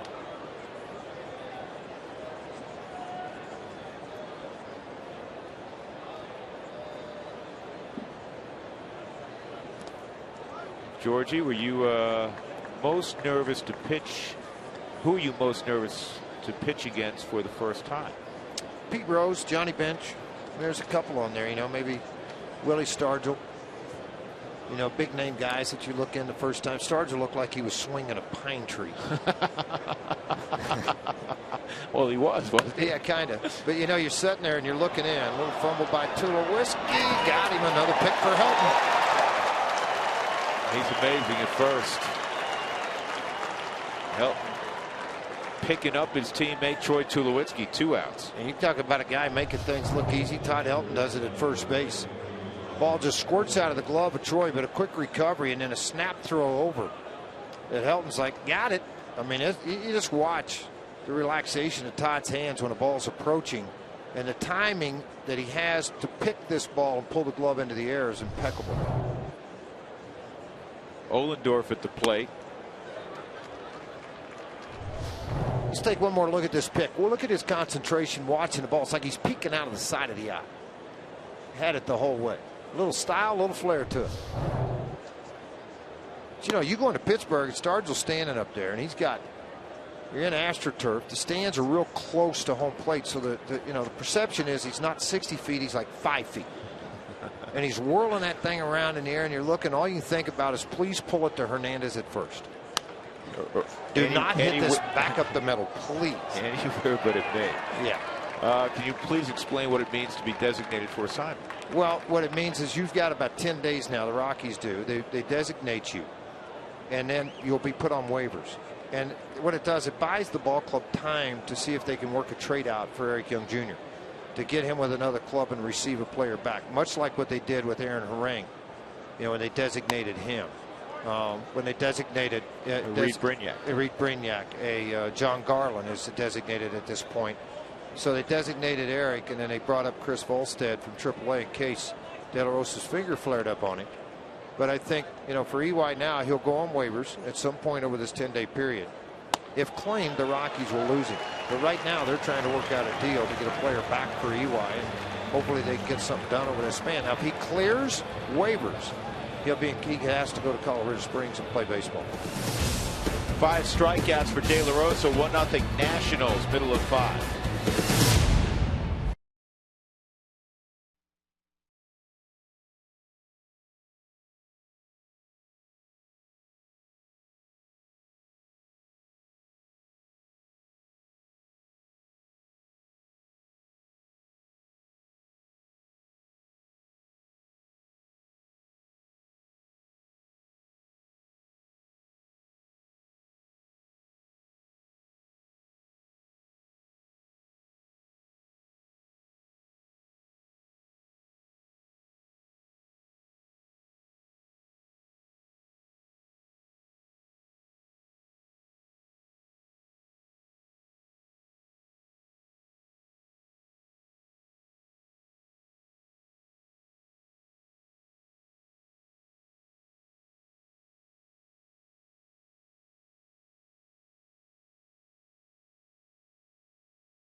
Time now for the Lowe's Never Stop Improving stat.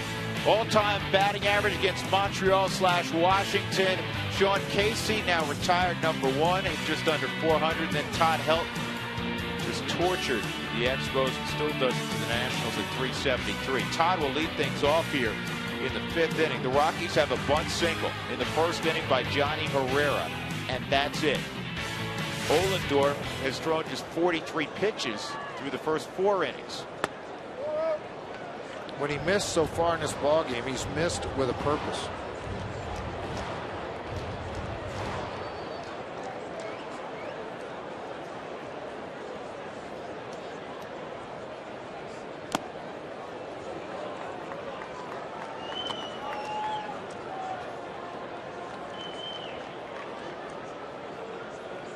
You come up with this kind of an emergency start. It's pretty exciting if you're Davey Johnson, Steve McCaddy. So far for Ohlendorf, he's pitched well. I mean, if I change my delivery completely around like that, I mean, it'd be tough. What if you just like don't do it one time? I mean, it'd be weird. Big strides back. One thing about it, you're stretching your back with every pitch. Arms are good and loose. Shoulders are good and loose.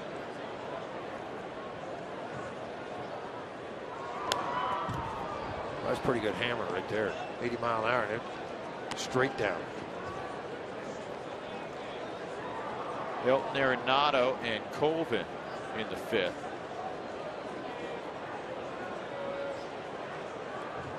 Let's give Todd a little bit of everything. See if they go fastball in here. Try to run it back over. The elevated fastballs are going to stay in for a play to be made with left field. As we're watching the monitor over here to see where the pitch was headed to. Cooney lets us look back.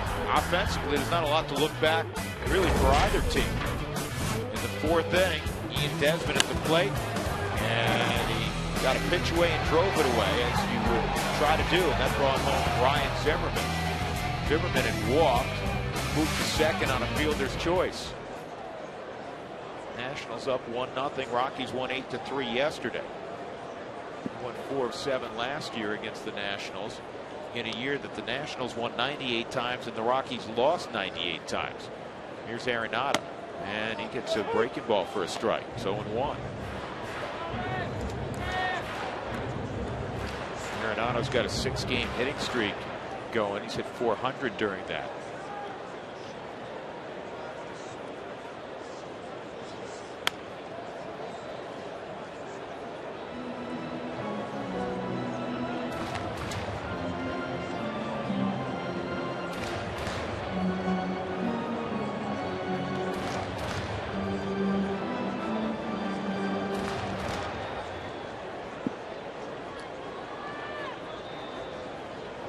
A lot of balls in the air, as we talked about. Ohlendorf last year with the Padres, only 28% of the balls put in play were on the ground, and the league average is around 46%.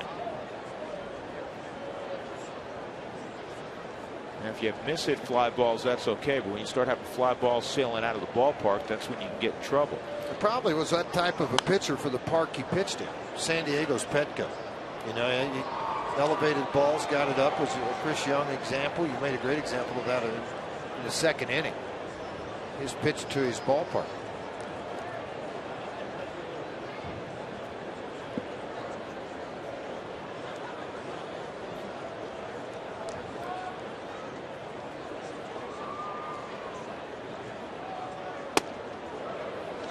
Still got a good arm. Well, this is something that he's done tonight. I've kind of watched this a little bit. Did it to Whiskey. He did it to Arenado. It's not so much to throw inside, just to make him aware inside.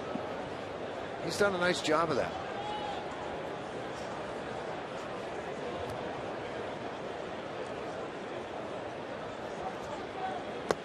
Three and two. Ohlendorf, born in Austin, Texas. His family owns a Texas Longhorn ranch. Yeah, I remembered, so I was going to ask you about that again at the break. I remembered last year doing a little story on that where he was one of those guys that Dad ran that Longhorn ranch. He works it. Yeah. He was an operations research and financial engineering major at Princeton. 3-2. And the first walk of the ball game. So just the Rockies' second base runner. Comes with one out in the fifth.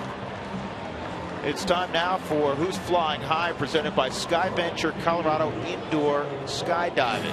El Nolan Arenado, last 6 games, the .400 average, 5 extra base hits during the run, including a home run. An on-base percentage of .733. That's terrific. If you've ever dreamed of flying, now's your chance. Visit SkyVentureColorado.com for more information. We're going to send Frazier I'd next love weekend. to go. I'm in. I want to go do it.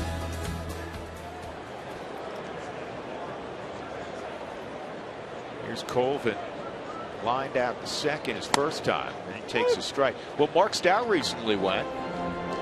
That was today, guys. Is it today? Yeah, you can be pretty brave when you jump from a foot high and you're in a 50-foot silo. Pretty cool, though. That's really neat.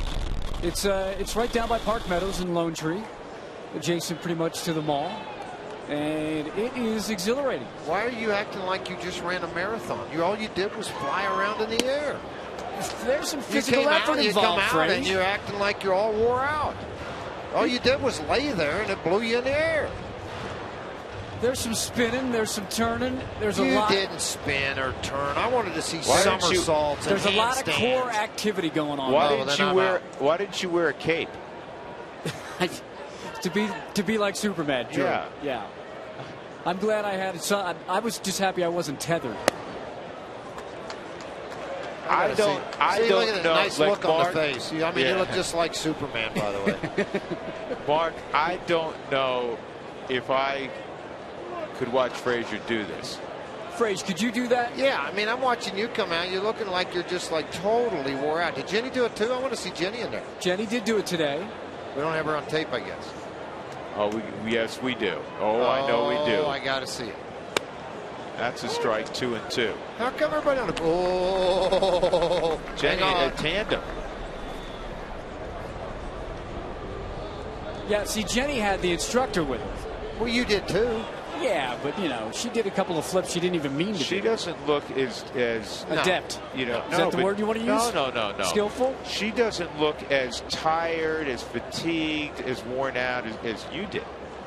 This ball's driven to center field and deep. Span going back. He's going to get there and make the catch. That ball was hit hard, wrong part of the ballpark. A lot of times, guys that haven't played Coors Field. Last night, Span mentioned to Drew the last time he was here for a Rocky pre-draft workout. So sometimes they have difficulty tracking balls in this park when guys take big swings and they get after it. On the Mike Shaw Subaru Supermo, you can see that ball squared up by Tyler Colvin, dead center field. Span just got a great break on the ball. His route was perfect and able to make the catch. Well, guy at the plate hit the ball very hard his first time up. Yorvi Torrealba robbed by Ian Desmond on a line drive. Strike one. Torrealba 9 for his last 21 at the plate.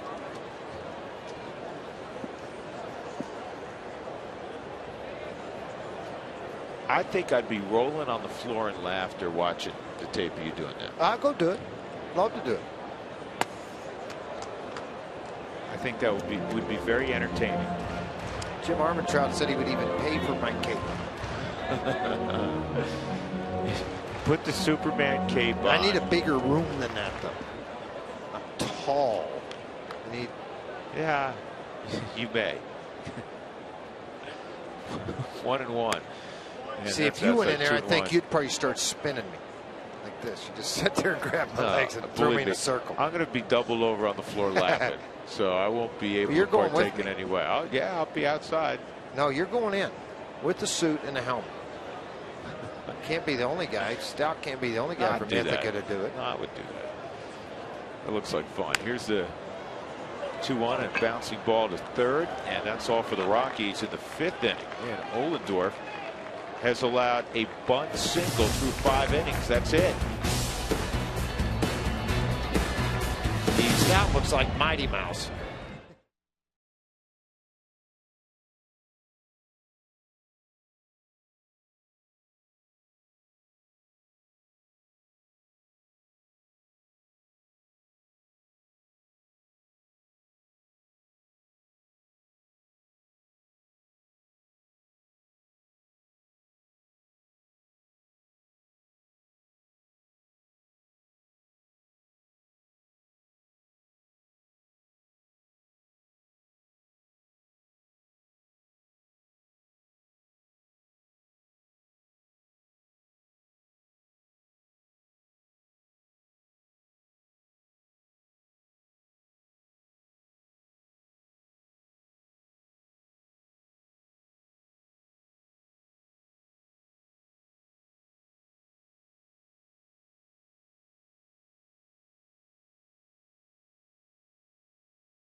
As we go to the top of the 6th inning, Drew Goodman, George Frazier, and the flying Mark Stout. AT&T trivia question: who are the 4 players who have their numbers retired by the Expos/Nationals organization? And the answer is Gary Carter, Rusty Staub, Andre Dawson, and Tim Raines. And it was Dawson and Raines who came through Denver. The Hawk, Le Grand Orange, the late Gary Carter, Hall of Famer, and Tim Rock Raines.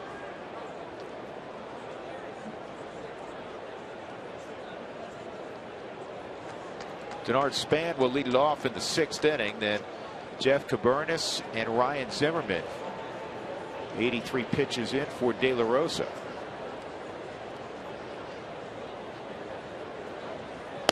And Span takes a fastball in the inside corner. Well, De La Rosa told me before the ball game, George, that he felt like the finger was okay, was healing nicely, and evidently it's held up. Yeah, it's fine. I mean, there's a lot of things you could do differently to get this to work right. And I think that's probably a good thing that, you see De La Rosa, you did a lot of work on that. I think the key to that is, Jim Brewer used to do it all the time with me, an old time pitching coach who had ice every spring to get it hardened up to callus, and then moisturizing cream. In this dry area, your hands can dry out. It affects different people.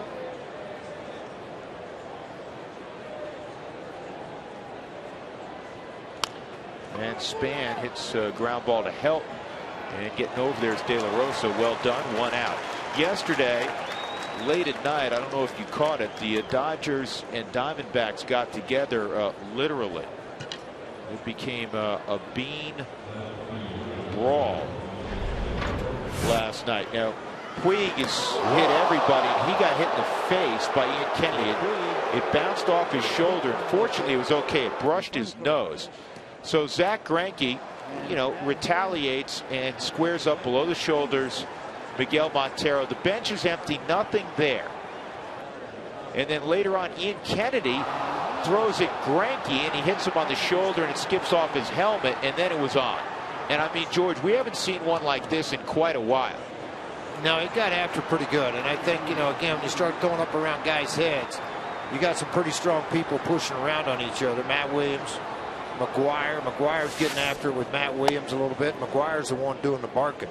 Don Mattingly, skipper of the Dodgers, tossed out and Trammell on the ground. So, I mean, there was a pretty good shoving match and a lot of punches thrown. And there will be a number of suspensions. Major League Baseball has not handed them out yet, or they haven't made them public yet. It's a 2-0 count right now on Jeff Cabernet. I believe that you throw inside. I believe that you at times are going to move the feet, as they say, knock people down. George, you were pitcher for a long time. You can't throw above the shoulders. That's my deal. I mean, you can hit all you want to in the ribs and the butt, that area. If you want to catch somebody on the backside, that's fine. But when you start getting the ball elevated above the chest area, in my opinion, because, Drew, and I say chest, you say shoulders, I say chest. And the reason I say that is because so many hitters get in a crouch. And the ball's coming at them. You don't know if they're going to dip down, they're going to dip up, or where they're going. But if you're throwing at a guy's butt or his thigh or his rib cage, then that's a different thing. But when you start to elevate the ball, it's very difficult to control that high up into the zone. I'm not a big fan of that at all. I am a fan of protecting your players. I'm a fan of coming inside when it needs to be, but coming around the head area, no. Now, we don't know the back stories and the side stories, but Greinke had a right after Puig got hit, and he hits Miguel Montero, one of their middle, typically, I know Miguel's been struggling, typically middle of the order hitters. He hits him in the back. Should have not have been done there. Ian Kennedy then goes and gets Greinke. Right. I mean, that's the whole thing. The warning should have happened right there immediately. After that happened, because if the warnings prior to that, is that what you're asking me? If well, not a warning, there? just that the etiquette is that, okay, we hit one of yours and you hit one of ours, and now it's even. It's over with, and then the next thing you know, they're throwing at Greinke's head. That's dangerous stuff. Adam Ottavino. And you get a lot of brawls going like that too. It can get a little crazy. 91 pitches right now for De La Rosa, and it is 51-40. What was different about that, George, was that, I mean, you had coaches involved. Don Mattingly threw Alan Trammell to the ground. Yeah, he didn't miss much on that one. He grabbed him and threw him on the ground in a hurry. You had Don Baylor was in the middle of it. Well, Don Baylor was trying smart. to be a peacekeeper, but he's in the middle of it. What he did too is he grabbed Ian Kennedy and got him to the backside. He understands, okay, you did your duties, you're doing what you're doing, but you're not going to get hurt the way Greinke got hurt in the fight in San Diego, where he got a busted collarbone. We can't afford to lose you.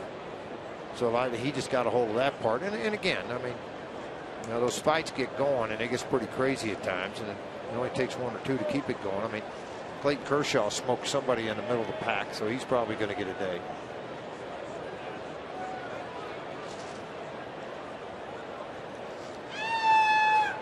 That's 7 straight out of the strike zone by De La Rosa.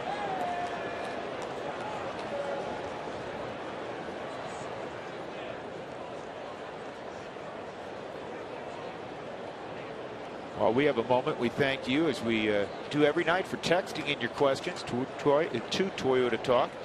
For more answers to your questions, visit the Root Sports Facebook page at facebook.com/RootSportsRM. Tracy Ringlesby will answer a bonus Toyota Talk question before the end of the game. Tracy looking as if he doesn't know the answer to that one. I find that hard to believe. Trace, wave. That's amazing. He follows Jeff Houston's directions very well. Jeff's over there going, Drew's telling you to wave, wave. See, there's Huey. He's watching. Huey, nice job. Yeah, tell him to wave. Huey, smile now for us. Now take the cheaters off. This is fun. Fouled off 3 and 2. So what's Jenny doing? Is she guiding the ship, or is Allison up there? Oh, Allison's over there. Allison's crying. Yeah. She's laughing so hard. No, she's covering her face. I'm not going to be on TV. Jenny will. Jenny, how did you do flying? Did you get nauseous? Oh, Huey took the earbud. Yes, he did. See, they're letting her know. She did get nauseous. Yeah. Tell the hey Jenny, did Mark Stout look like Mighty Mouse? Come on. 3 and 2 the count. With 1 out and 1 on, and this is a fly ball to deep left center field. Cargo going back to the corner. Look out. And Cargo got hit by Fowler. They're okay. A run's going to score. Cabernas comes around on the double by Zimmerman. Worry about Cargo getting spiked there. One of the deepest parts, and Keith Duggar not taking any chances. He's going to take a sprint out in a hurry here just to make sure Cargo's fine. He should have taken a golf cart. Well, watch where this ball hit. It's right in that corner. Dexter, you hear all the fans yelling and everything else. You try to get out of the way of it, but Dexter's going to try to climb the wall, and as the 2 hit, the ball pops out down on the ground. Did Cargo actually catch that ball? No. Okay. Fowler almost caught it. And Fowler, somebody's going to get up and throw this baseball. It looks like it's going to be Fowler. They're just making sure everybody's okay over here. George, did it hit the back of Dex's glove? Yep. That was how close it was. You know, when you know you're making contact and you're getting ready to hit somebody like that, and you're getting ready to hit a wall, probably close the eyes.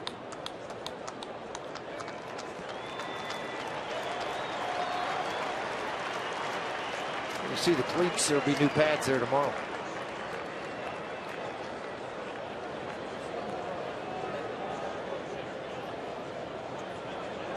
So it's 2-0 on that long double by Zimmerman.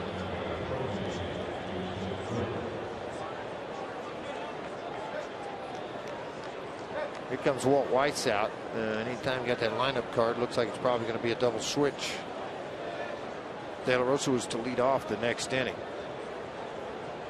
So Waleem Rosario will come in and take Torrey Alba's place. They'll go to the bullpen, and Adam Ottavino will come into the ball game.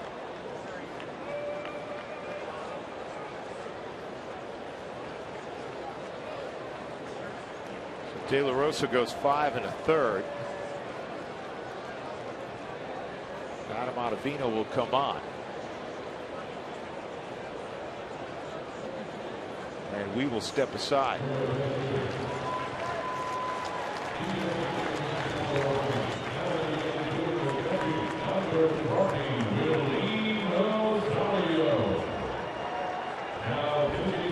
Two 2-0 Washington.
Buster Fowler, Carlos Gonzalez vying for a circus catch in deep left center field.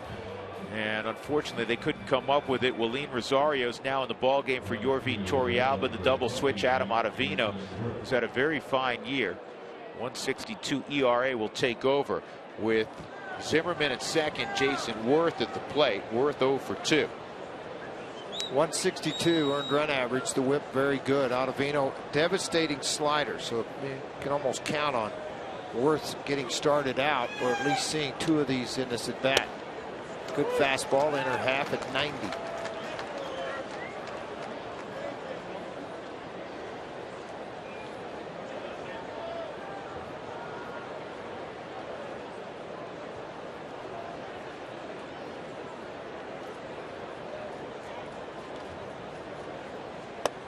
Slider, and a nice job of lifting that, keeping it in the strike zone by Rosario.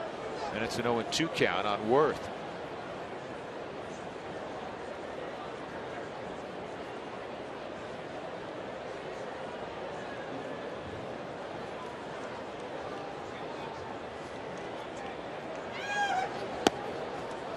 Slider there at 82.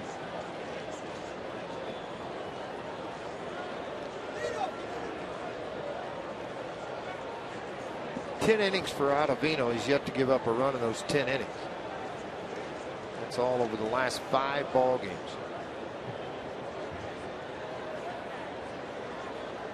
One, 2, and a slow roller to help. 2 outs with Zimmerman stopping at third base.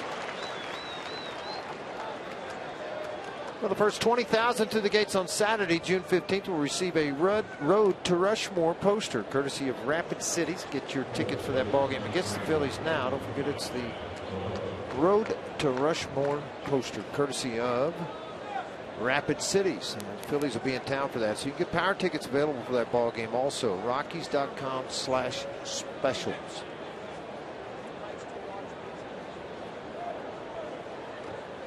There had been a lot of action on the base paths in this ball game. The Nationals 1 for 5 with runners in scoring position. The Rockies 0 for 2. Big out here, already down 2-0, and the Rockies have done nothing offensively tonight against Ross Ohlendorf.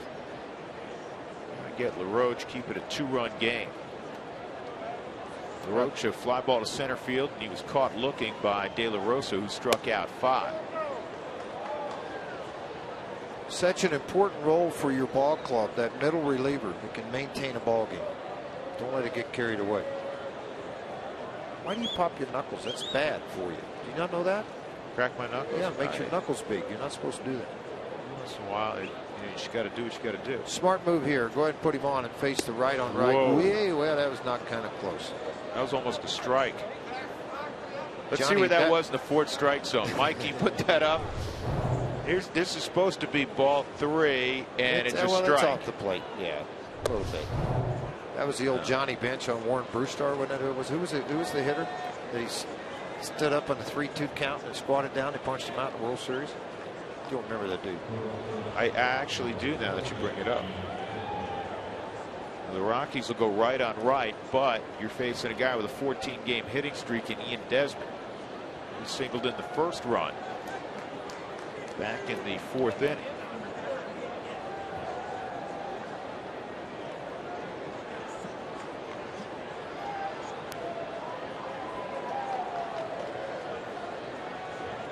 He has struggled in this position so far with 2 outs and runners in scoring position. He's hit a .179.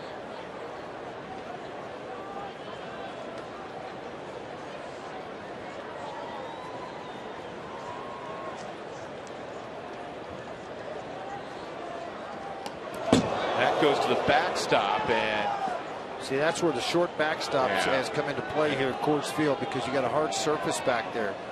And there's a pretty good chance the ball's going to ricochet right back to you. Now, the downside of that is, obviously, LaRoche advanced to second base. See, all that, when you see Coors Field written back there, is a harder surface, and it hits those signs that flip, and it comes right back to you. So that saved a run there.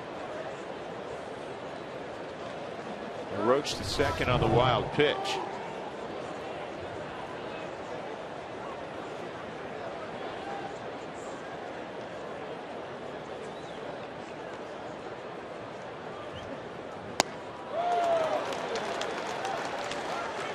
1-1. Good slider.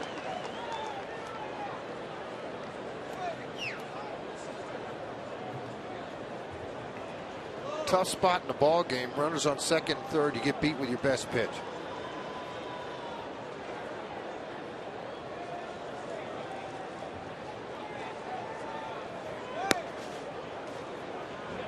Well, Ottavino's missing when he does miss, George, by a bunch. Fastball misses.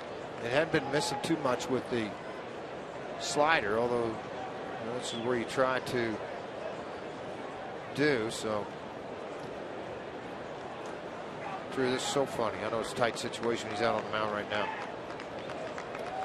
My daughter just texted me, we're listening to you and Drew, so say hi. Hi. And she's in Oklahoma. Hey, but congratulations to Georgia. Yeah, it is pretty neat. Second runner up at Miss Oklahoma. A proud papa. She did a wonderful, wonderful job. Sang and danced and won the swimsuit contest. She also won overall interview. So very proud of her. You ought to be. And that's a base hit to center field. It'll score 2 runs. Yeah, and again, it hit 179 with runners in scoring position. The ball club was 1 for 5 coming in. 3 runs now in this inning. You got to watch Desmond right now. See how he's just kind of standing off first base or anybody over there. I mean, he's like 20 feet off the bag. Slider that stayed inside. Nice job of hitting. Brought his hands inside the baseball, took it right back up the middle. Watch how he operates here. See how that front side cleared? And he really got his hands close to the body to get the good part of the barrel on the baseball. Sometimes you got to tip your hat. You don't like to, but you have to. And now the Rockies have a big hole. They're down 4-0. Anthony Rendon at the plate.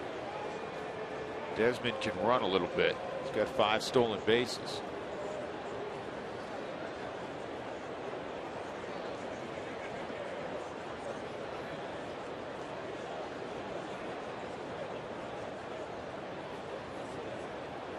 Well, the walk and the intentional, what turned into an intentional walk and then a wild pitch.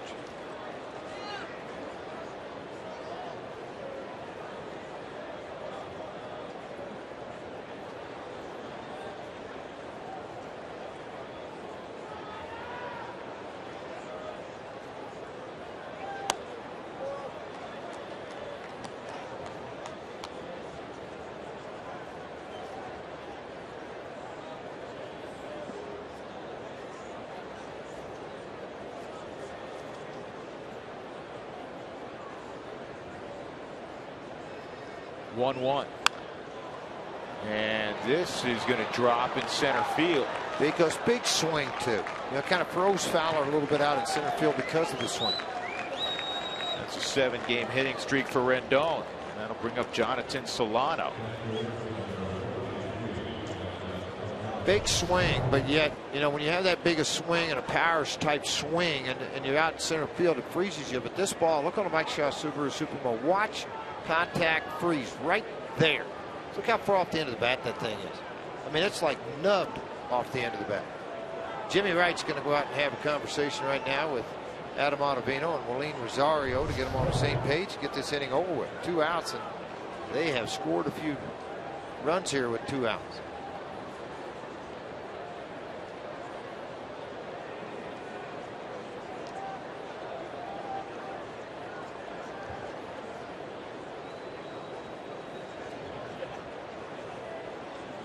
Follow the Rockies on your phone or iPad with MLB.com at bat 13, featuring pitch tracking, stats, highlights, and a whole lot more.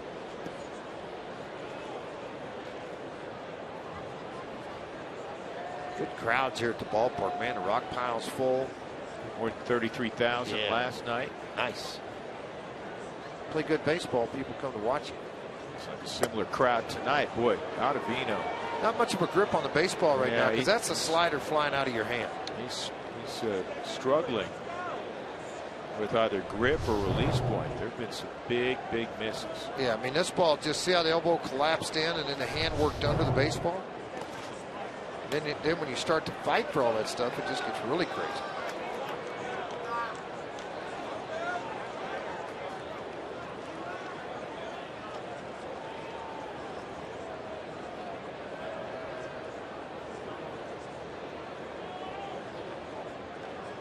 Got to be careful of here. You don't want this game getting out of hand either.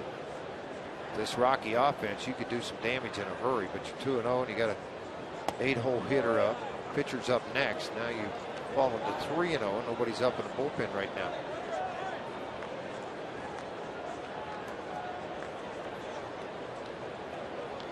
Jim Wright is on the phone down to the bullpen.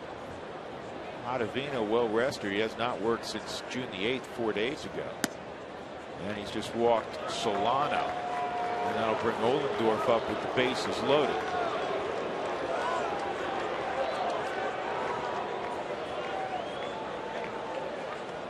You got Jason Worth, the first man. Now 4 in a row have reached. And Chris Volstad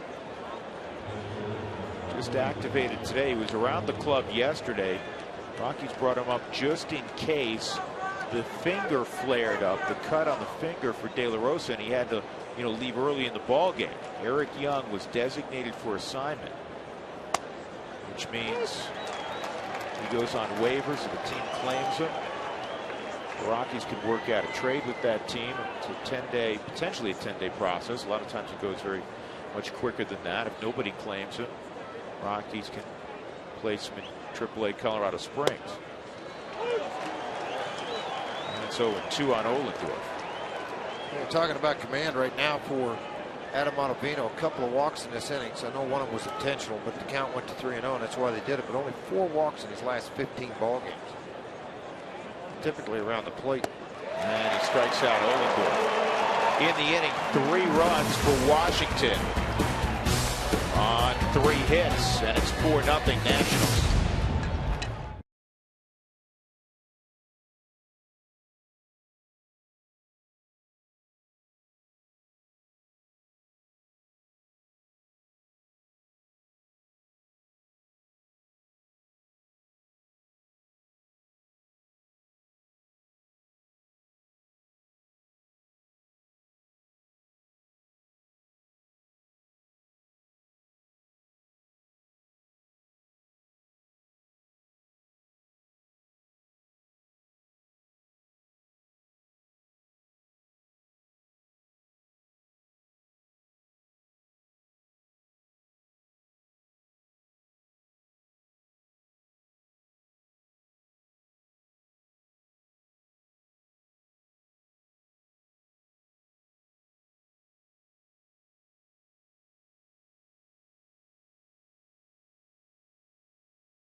Of the 6th inning at Coors Field. The Rockies have 1 hit. It was a bunt single back in the 2nd inning. The only other base runner, a Nolan Arenado 1-out walk in the 5th. Willeen Rosario will lead it off against Ross Ohlendorf, and then the top of the order, Dexter Fowler and Johnny Herrera. And we welcome everybody upstairs to the booth. Drew Goodman, and joined by Brian Nichols, and your partner just sat down as well. How's everything? Everything is great. It's great to be here in Colorado. This is Lorena Garcia here with me tonight, and we're here celebrating. I know you're celebrating. We should tell everybody you're the president of Taco Bell, and Chef Lorena for people that follow you on the tube with Taco Bell. You guys have, my kids eat at Taco Bell all the time, first of all. Oh, that's great. Yes. That's great. Second of all, you guys have started a program with teens that's really impacting the community. Tell us about it. Yeah, so we have the Taco Bell Foundation, and we're really focused on helping kids graduate. And probably over the last 10 years, we've raised over $40 million and helped over 1 million teens graduate. And the whole reason we're here with Chef Lorena is because the Alvarados are actually hosting an event here in the Denver area to celebrate that fact. Yeah, Rob Alvarado, and we have Rob on periodically with all that we do and with Taco Bell, so that's terrific. How often are you messing with the menu and that sort of thing?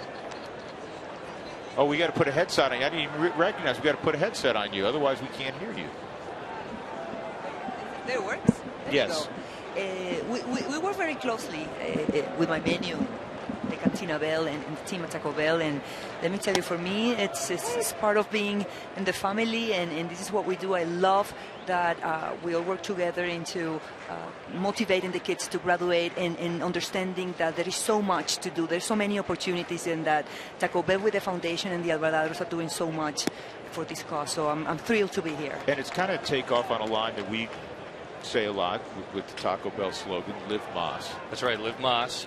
You know, and actually, I didn't mention this earlier, but the way that the foundation has really been funded to date has been through, you know, the franchisees. We've got a terrific group of franchisees that really are committed to the cause. Chef Lorraine is really committed to it, and we wouldn't be as successful with this effort without all those people chipping in a big way. And how many people will it impact? How many young folks? You know, usually we impact over 1 million to 2 million kids every year, and you know, we think we could do even better. So right now, we actually in our restaurants are doing a fundraising effort. There's about another week where people can continue to contribute.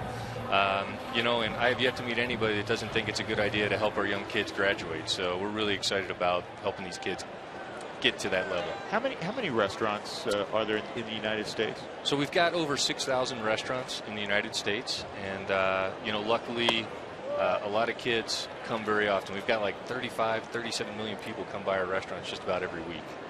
So imagine that, and how impactful can be for our youth, and what Taco Bell is doing as a family, and as well as the Alvarados, what they're doing here to help the next generation, and everything that can be done in terms of their graduation. So that's fantastic. Yeah, it is fantastic. And I know Carlos Gonzalez, who's a big star. I'm such a fan. Yeah. He's my compatriota, my paisano. Is that right? Okay. Well, he's a tremendous player. He's wildly popular, as you know, here in our region.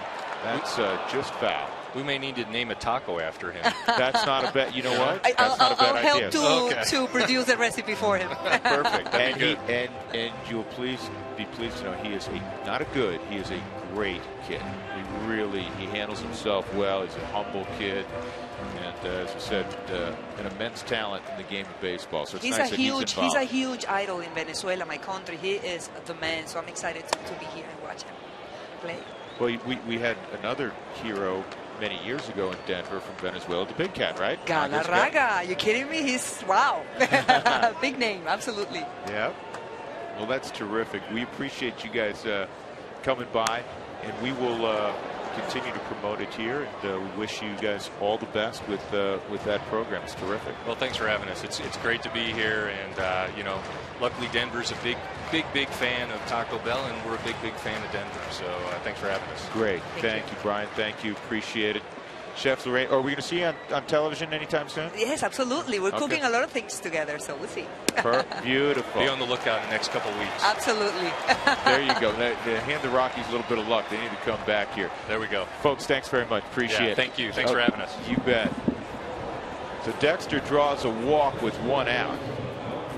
And that'll bring up Johnny Herrera as they have a little meeting at the mound with Ross Ohlendorf.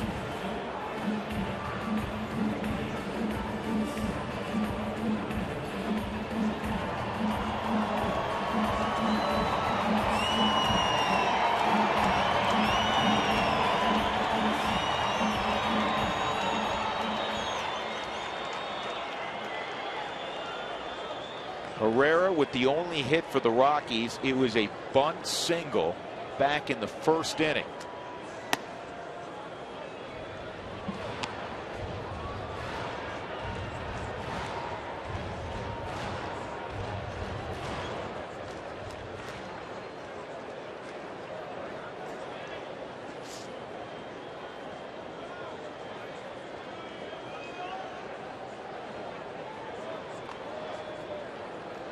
Rockies trailing 4-0.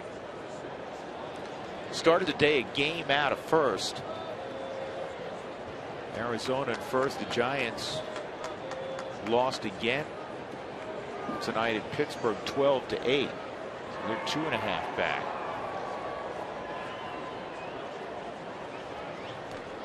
Arizona and the Dodgers are scoreless in the third inning.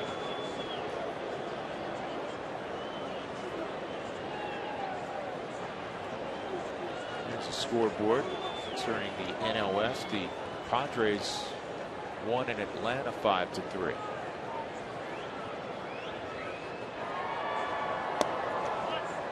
And that's a called strike on Johnny, 1-1.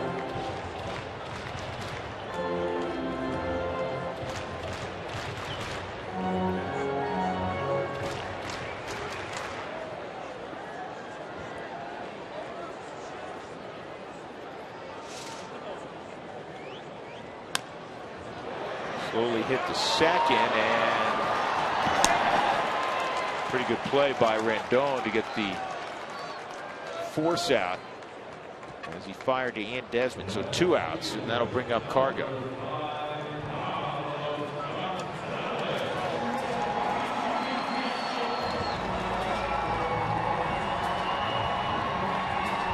I thought it might be risky to get this lead runner, but obviously Rendon got rid of it in a hurry, fired very quickly, then to throw on to first base.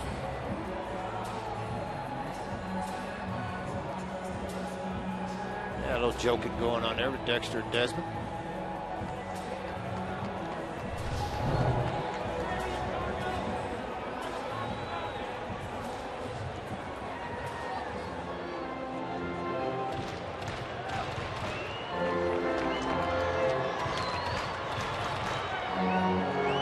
Cargo tonight, a fly ball to right field and a sharp ground ball to short.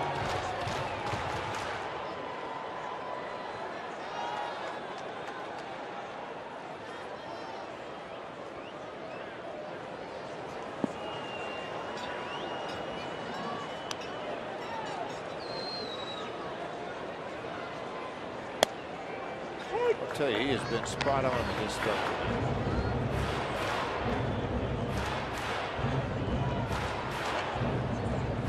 Johnson, Mike Rizzo, the general manager, that'd be ecstatic with what they've got. Oh, I'm telling you. I mean, Ross Ollendorf, yeah. You kidding me?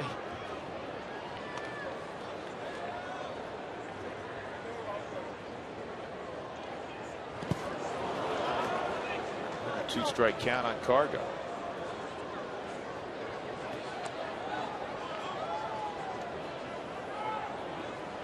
I think he's done this on 79 pitches so far.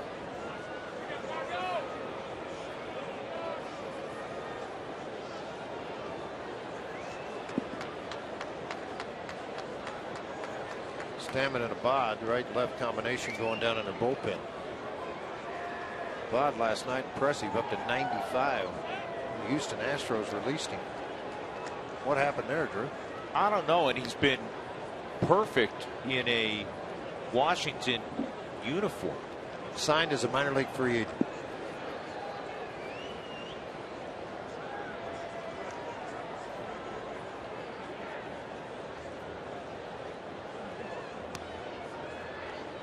Two-strike count on Cargo.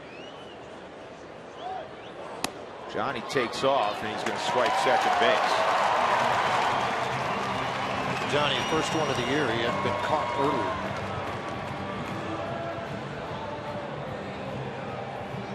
earlier. A big jump, 4-0 ball game with 2 outs, 2 strikes on one of the better hitters in all of baseball right now. I mean, there's not really a lot of attention being paid to Johnny. Took advantage of it to get in scoring position.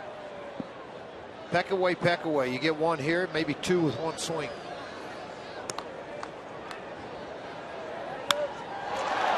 In the air, deep left center field, and this one is off the base of the wall. They'll get 1. Cargo into second with a double. Now he's headed to third, and he'll have a triple. You called it. The Rockies get a 3-bagger from Carlos Gonzalez, and they're on the board. Well, think about this part of it, too, for Gonzalez. I mean, you're looking at what Gonzalez can do with the bat. 1 swing, it could be 2 instead of 1 swing. For Gonzalez, his 6th triple of the year.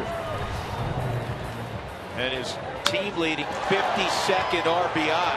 And I'll tell you one other thing now. Cargo took advantage of Desmond because he had his back to the baseball, or to where Cargo was when it comes in. You're taught as a middle infielder to turn your body sideways.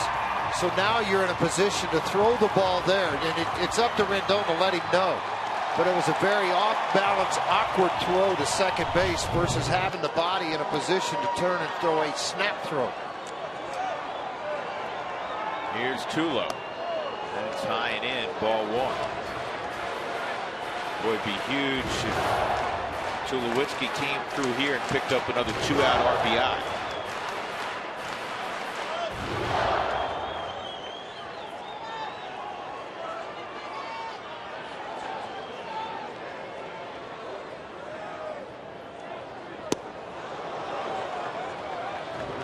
Troy tonight, a deep drive to center field. He was caught looking on a very good breaking ball. Stammen on the right side.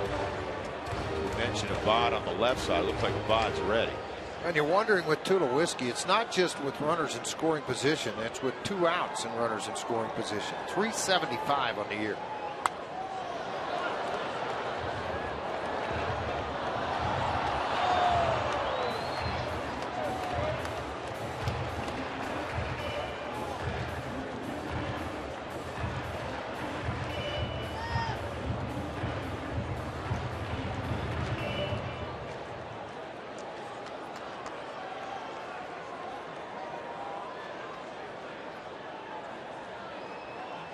One, two.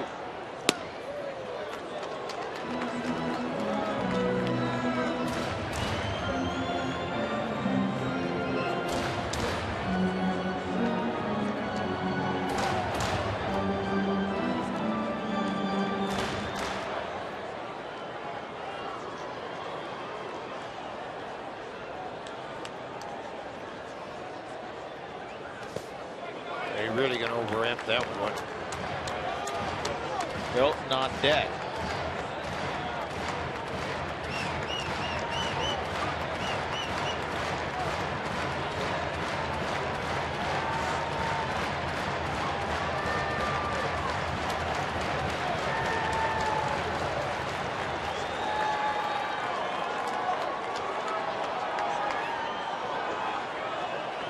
Rockies with 2 hits.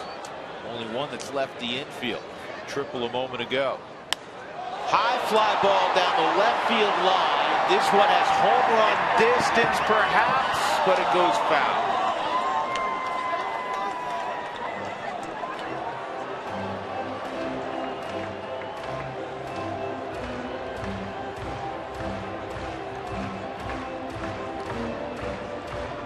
Tulowitzki had a little crawled fist thing working here when he hit it.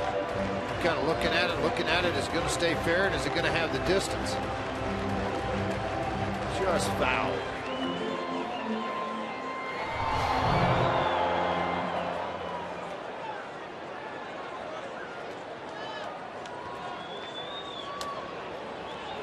Nice hat, the hot dog hat. Good. You know how good you would look in that? You want that thing. Oh, that is nice. You can't wear it, doesn't have mayonnaise. That's all right. I love it. Great hat.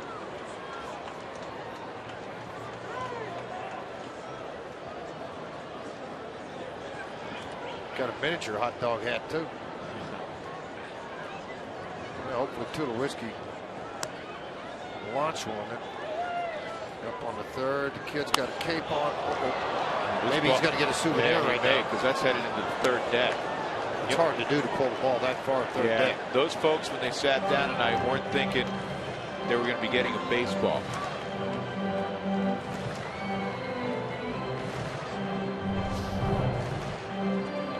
Sammy's got this thing tracked the whole way. Watch the guy. Really? You're kidding me. Huh? You guys took the brunt of the hit, and I caught the ball. Perfect. Sammy, that was nice. Another 3-2.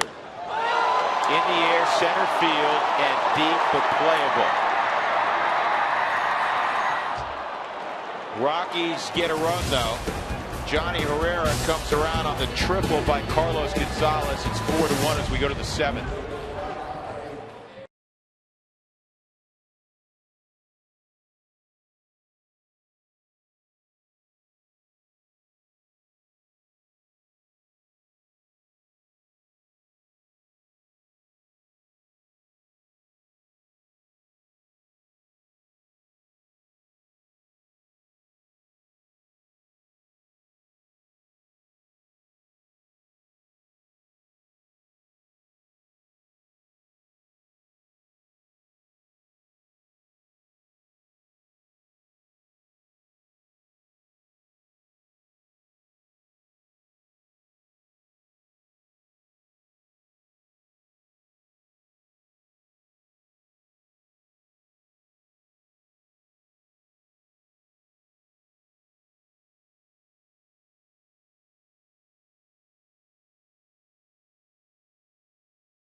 7th inning. Time for our McDonald's look back. McDonald's, I'm loving it. In the 6th inning, Jorge De La Rosa gave up a towering double to Ryan Zimmerman. He thought he may have hit it out. Dexter and Cargo both going for the baseball collide. And Cabernet scores, and then Ian Desmond would drive in 2 with a single. And it was 4-0. The Rockies got on the board. Carlos Gonzalez hit it the same spot that Zimmerman did. And Johnny Herrera, who had reached on a fielder's choice, comes around. Adam Ottavino continuing on here, and it's Denard Span, the top of the order for the Nationals. Span, Cabernet, and Ryan Zimmerman.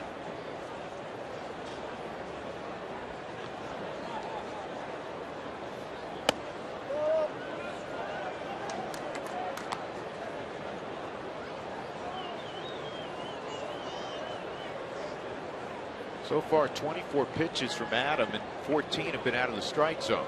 Yeah, not a normal night for Adam Ottavino. Normally pounding the strike zone with everything he throws. Comes right back with a fastball at 89 miles an hour on the corner.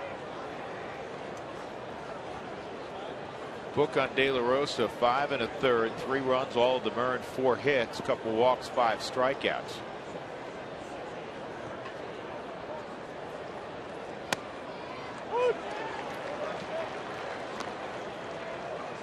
Kroll continues to throw the left-hander down in their bullpen. The right-hander has set down. That's Jim Lett. He used to be part of Jim Tracy's staff in L.A. Jim now the bullpen coach for Davey Johnson. Chris Volstad is up in the Rockies bullpen, started throwing now. 3-2 count.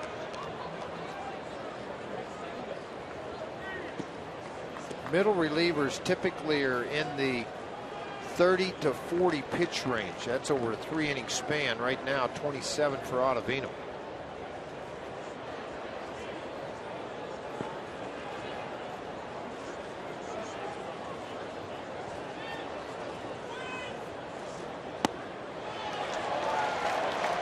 And he strikes out Denard Span. 1 out in the 7th inning. That'll bring up Jeff Cabernet. Time now for the Coors Light freeze can. Carlos Gonzalez with a diving catch earlier in the ball game. That robbed Cabernet back in the 3rd inning. That's brought to you by Frost Brewed Coors Light, the world's most refreshing beer. And Roger Bernardina is going to pinch hit for Cabernet. So left-right thing. Bernardino got the start last night, and he was pinch hit for. And the Rockies brought in Josh Outman.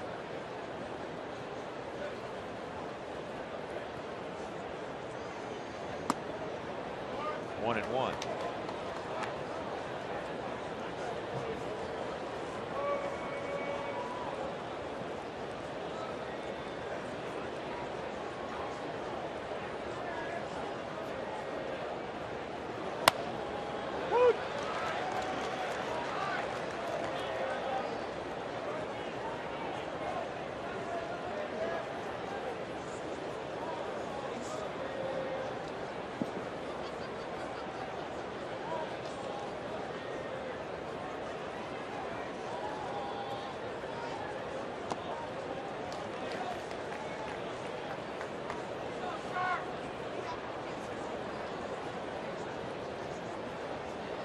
Good hard back foot slider got the strikeout on Span. Like to see Bernardino with the same situation.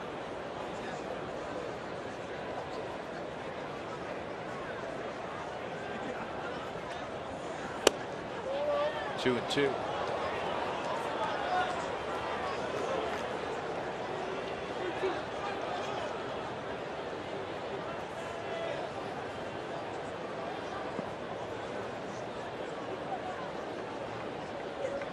Hasn't been a whole lot of pizzazz to this baseball game.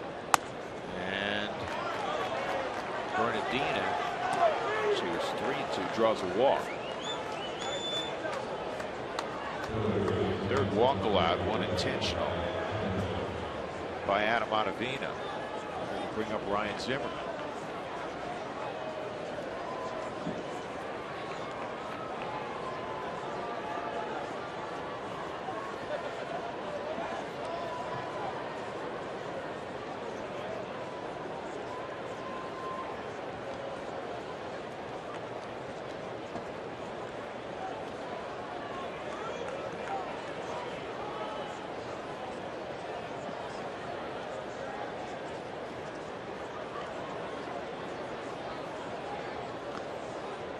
Are you the ultimate Rockies fan in Wyoming or Idaho? Show us why you're the ultimate fan by taking a picture through Instagram or Twitter, tagging it with a Root Fan WY or Root Fan ID hashtag. For official rules, visit facebook.com/RootSportsRM. Bernardina started, and Rosario fires to first base. Rockies had a pitch out call.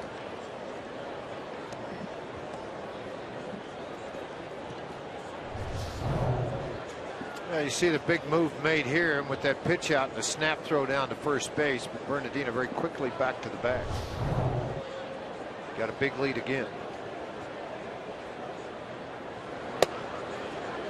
Slider for a strike. It's 1-1.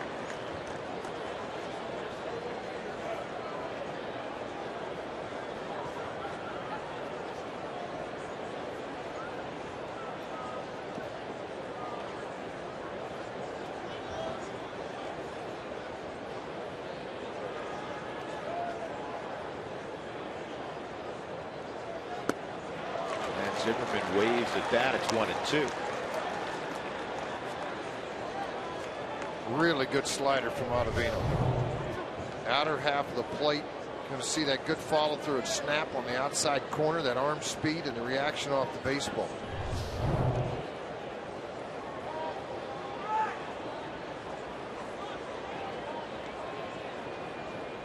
Zimmerman's one of those guys that has big numbers at Coors Field.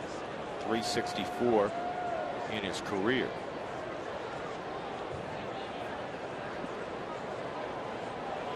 Top of that list, Buster Posey at 409. Those are guys that have at least 100 plate appearances at Coors Field. Wow. Strike three. Slow call. I was well, like, Jim Reynolds. where's that? Jim Reynolds obviously went to the Tim McClellan school of calling strikes. It takes his time, but it was in there. Center of the body for Wallin. Now he pulled it back a little bit. From your camera angle at home, you're going to think this ball's right in the middle of the plate, but it's a little bit off the plate. But watch Wallin's glove catch, pull back about 1.5 inches, 2 inches. Jason Worth, ball one. Worth faced him previously, and the soft ground ball hit to Todd. Second guy faced by Ottavino when he came in. Excuse me, the first guy faced by Ottavino when he came into the ball game for Taylor Rosa.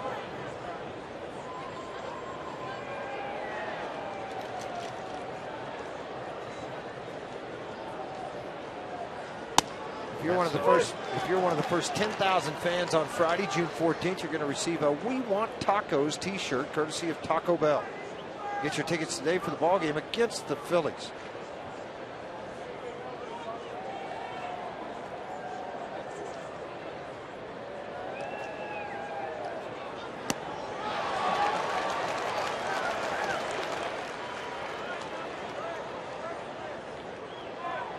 Worth moved from Philadelphia to D.C., signed a big free agent deal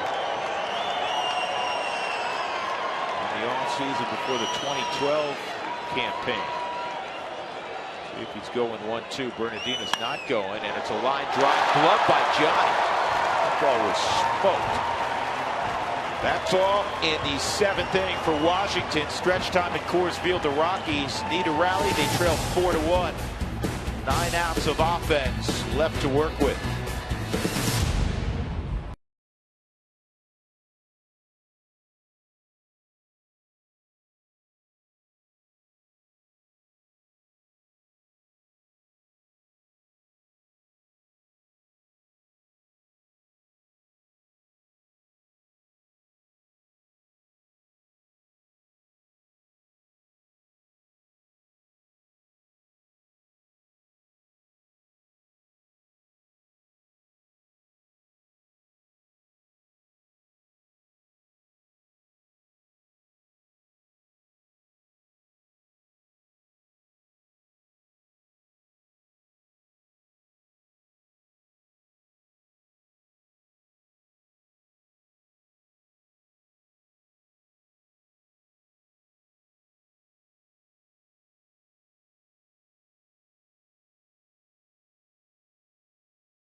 Rockies baseball on Root Sports is brought to you by Dodge. Visit Dodge.com or your local dealer today. By Courtyard by Marriott, Western elegance in the cultural heart of the city.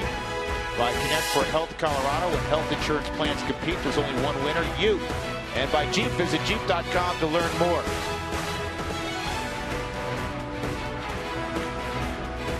Game 2 of this 3-game set between the Rockies and the Nationals. Drew Goodman, George Frazier, Mark Stout. It's 4-1 Nationals. Bernardino stays in the ball game in left field for Coburnis, and Todd Helton will lead off for the Rockies, and it will be Ian Kroll, one of the 3 lefties that Davey Johnson has at his disposal.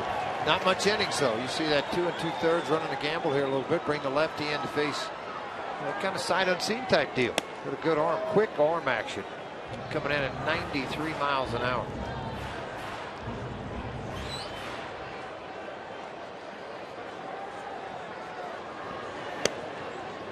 And strike 1 on Todd. It's a 1-1 count. Ross Ohlendorf, 6 innings, 1 run, 2 hits, walked 2, struck out 2.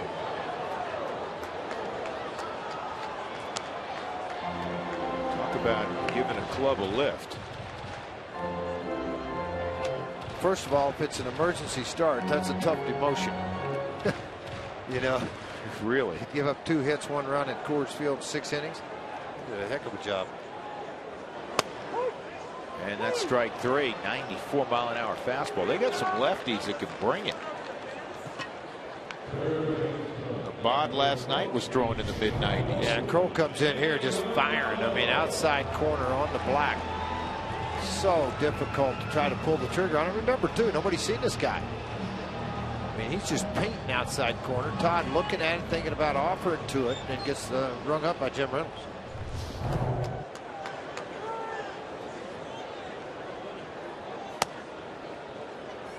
Nolan Arenado 0 for 1 and a walk.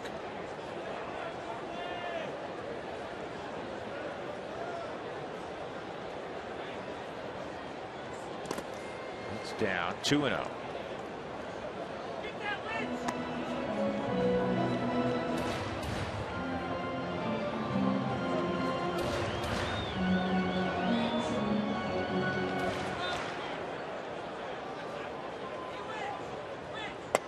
At the knees.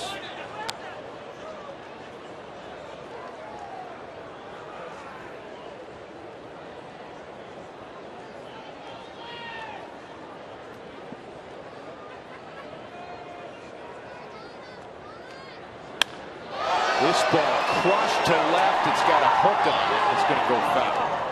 Boy, he showed some bat speed there on a 93 mile an hour fastball.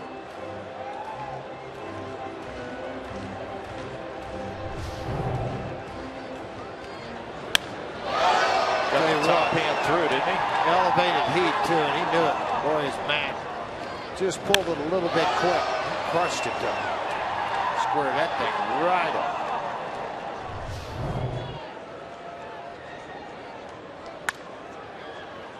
And that's foul.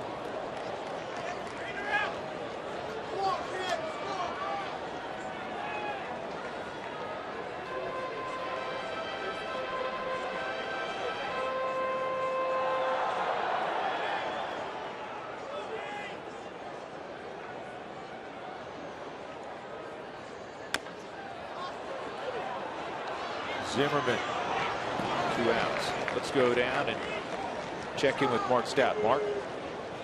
Just taking a look at Michael Cuddyer in the dugout. He's got his batting gloves on. He's got a piece of lumber talking to Dante Bichette after Colvin is on Avito. So might see Michael Cuddyer at the plate, perhaps, guys. Well, it'll be good to see him again. He's itching to get back in the lineup. It could come tomorrow. Thought it may be tonight. Ribs continuing to improve. Well, I think the way he was swinging the bat in batting practice with all the long high fly balls, that's a bat you keep on the bench to try to win the game with one swing or tie it. That's why you see DJ LeMahieu out in the on deck circle right now. The Rockies are position players short tonight, with Eric Young Jr. being designated for assignment. And this ball's pulled down the line, and it is a foul ball. One-handed that down the right field line. Who Wants Tacos fans, if you'd like to receive text message alerts when the Rockies do as they did last night, score more than 7 for the Rockies Taco Special, text the keyword taco to 720-720. And when the Rockies score 7 or more, Taco Bell, along with Root Sports, will donate $250 to the Colorado I Have a Dream Foundation.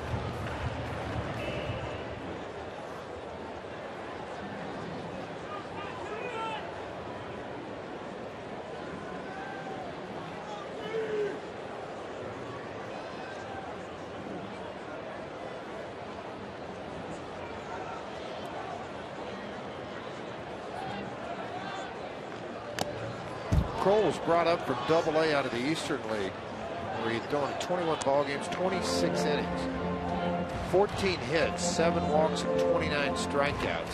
The opposition hit 157 against him. 0.69 earned run average. So far, the opposition 111 at the big league level.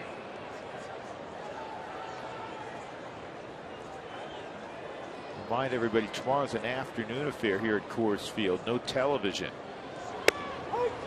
And that's strike 3. Painted it on the black at 94. So Kroll, 2 punch outs and a 1-2-3 7th, 4-1 Nationals.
In the 8th inning, Washington up 4-1. Big weekend coming up here at Coors Field. Phillies are in town. Sunday is Father's Day, Walt Weiss bobblehead day. I got a chance to ask Willeen Rosario about becoming a father last year, a young father, and the impact it has had on him and playing this game.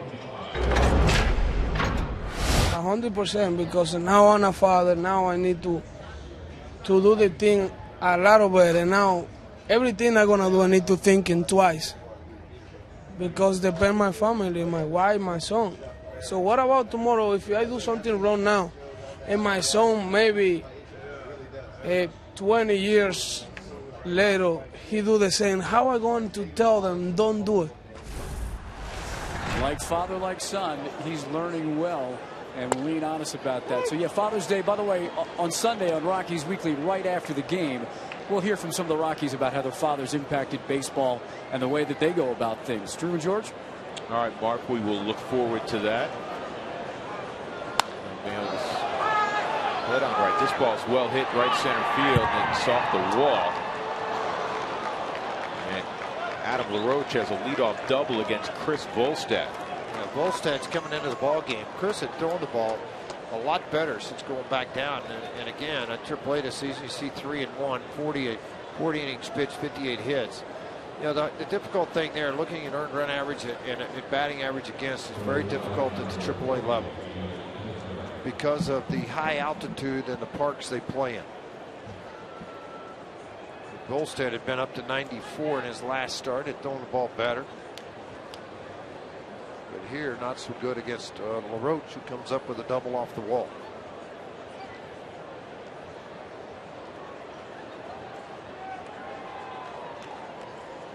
Ian Desmond, 2 for 2 and a walk.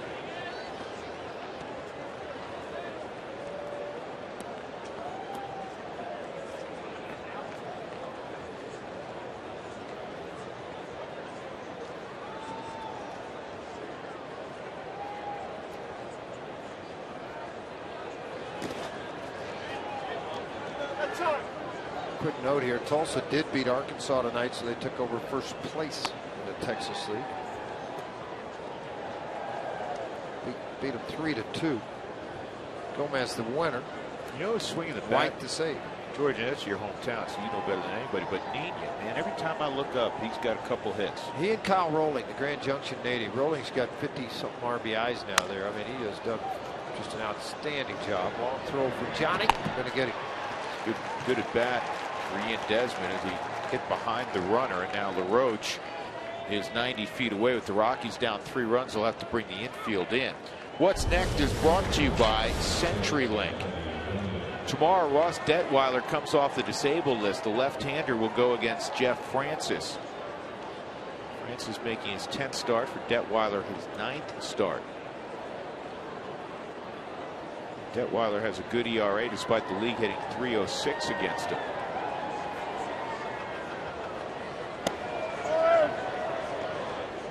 Rendon a single in 3 trips. The single came last inning, a bloop single.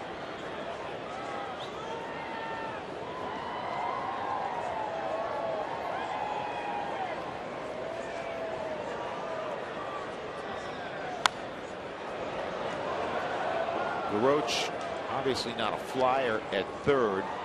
That and the combination that Tulowitzki has one of the best arms in baseball. Well, it's infield in, but if you look where Tulo's playing, he's back on the dirt about 3-4 strides. Well, so's Arenado.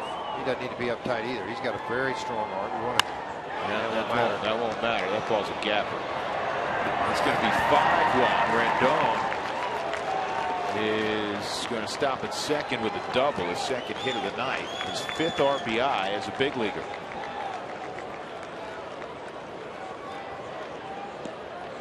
Yeah, LaRoche got it all started with the double off the wall on Volstead, and then now here's Rendon with a ball that he's hit on a ball right in the center cut part of the plate. Coming out off of that hard sinker down and in, just got underneath the baseball and lifted it on the Mike Shaw Subaru Supermo and lifted it out into left center field. Easy for LaRoche once he saw out of the reach of Gonzalez to come in and score.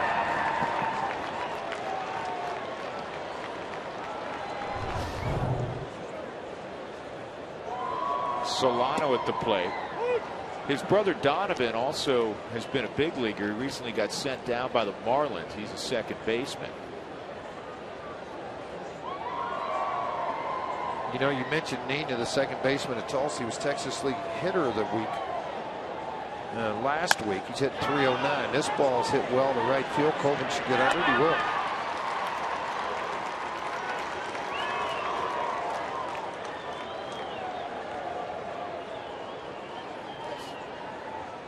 First 8,000 fans June 13th will receive a Great Clips coupon. Stylists will be on site providing haircuts and collecting donations for Colorado Rockies charities, presented by Great Clips. Doug, don't miss it. Chad Tracy's going to pinch hit for Kroll. Former Diamondback. Product of East Carolina. East Carolina Pirate. Tyler Clippard is up down in the bullpen. The Dayton Flyer, Craig Stamen, has sent down. I just want you to know he took a seat. Well, Doug wanted us to get in the fact that that's okay. He's a Dayton Flyer. Doug matriculated there about 40 years ago.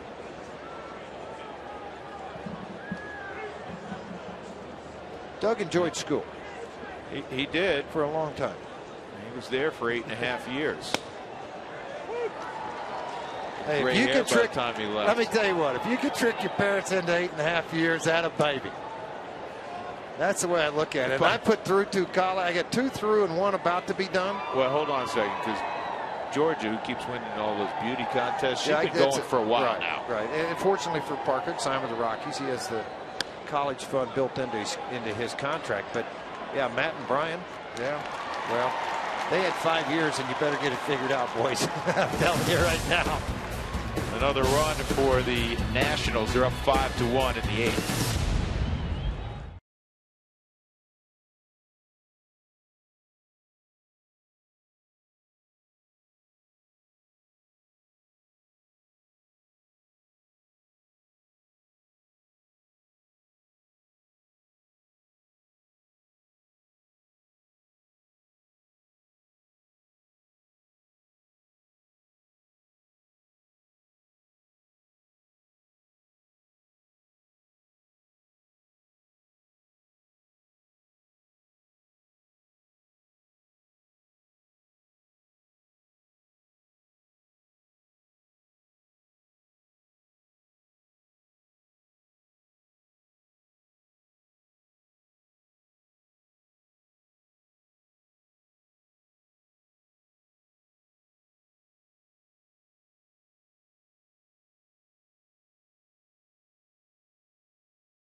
Middle game of a 3-game set. The Rockies will have the pitcher spot up first. DJ LeMahieu is going to pinch hit. Tyler Clippard is now on for the Washington Nationals. Have you checked out Root Sports' interactive second screen experience, Game Control? You'll get live game stats and stay connected to the talk around the game with a live social media stream. Visit rootsports.com/Rocky Mountain and click on the Game Control banner. You can do it right now. You connect. Tyler Clippard, the better late inning guys in the National League. They have a good bullpen. They have a very good bullpen. Tyler Clippard, one of those guys that you see the 28 innings. He's got 10 holes so far. It's a very quick arm action, an earned run average of 2.77. Good fastball curveball mix to go along with a hard slider at times. Here's DJ LeMahieu.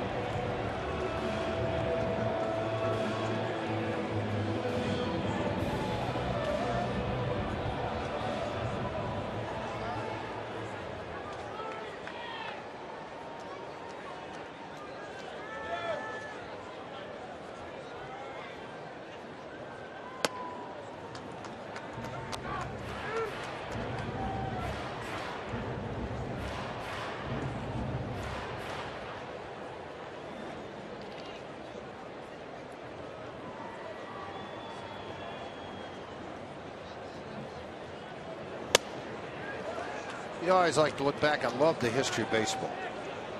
It's a big thing. Do you realize the first class of Hall of Fame was introduced on this date on June 12th, 1939, and they inducted 4 different classes. Well, because the first class was 1936. Right, so they had 4 classes come in. 37 was there, 38, 39. The first class, Cobb, Ruth, Wagner, Matheson, and Johnson. I have a question for you on this. Who do you think the highest vote getter was in that first class? Honus Wagner. It wasn't Honus Wagner. It's a good guess. And it wasn't Babe Ruth. Ty Cobb. It was Ty Cobb, the Georgia Peach. He was listed on 222 to 226 ballots. There has never been, and this I don't get, there's never been a unanimous selection.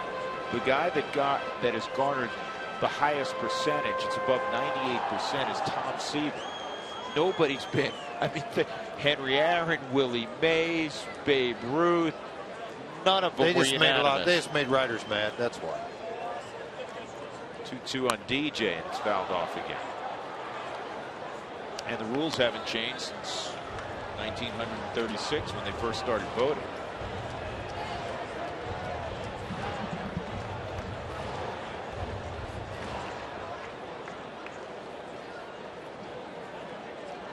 Nap Lajoie. That's Trip LaJoie, Speaker, by the Connie way. Mack, That's John LaJoie. McGraw. Well, to you it is. Cy Young, George Wright, Morgan Buckley, and Van Johnson were in that next class.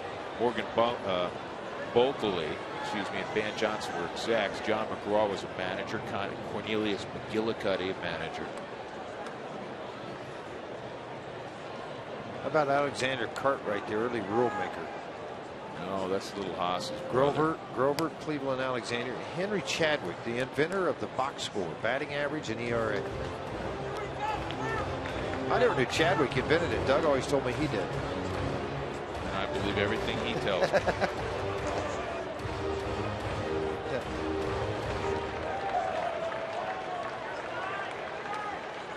Candy Cummings invented the curveball. George Frazier invented the spitter. No, that was a lot of guys threw that early on. They didn't make it illegal. When was the spitter illegal? 26, Doug? 2-2.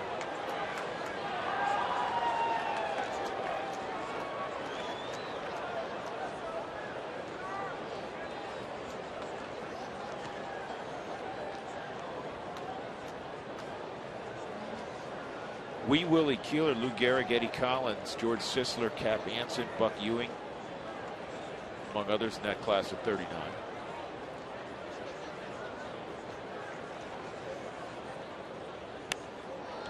And this is potentially playable for Zimmerman. It is.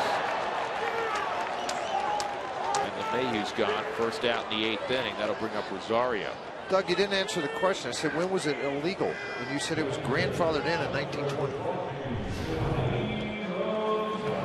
Zimmerman going over to the dugout. You got the padded railing. Put the hand down. Brace yourself. You got your teammates right there to keep you in fair territory. Keep you out there on the outside of that fence line. Auto glass damage. Call Safelite Auto Glass. 303-287-5000. Or go to safelight.com. Rosario came on a double switch in the 6th inning. He grounded to third his first time, and he's going to ground to third his second time. Well, I tell you what, you watch Zimmerman throw. Can't.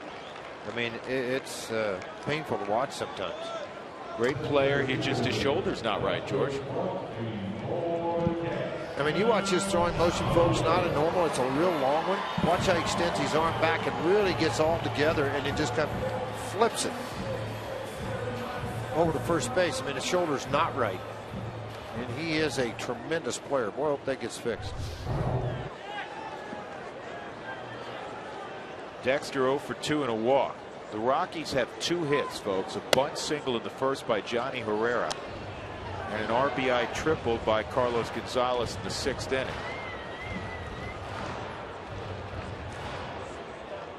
Dexter on the homestand is 10 for 22.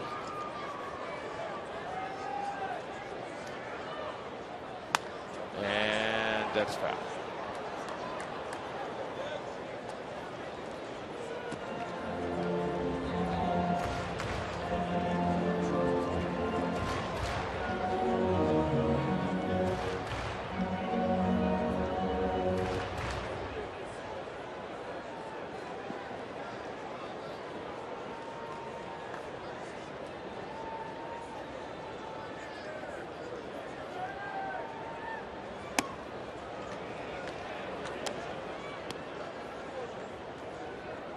Two and one on Dex. Rockies have 6 walk-off wins this year. Dex has 2 of the hits to provide them.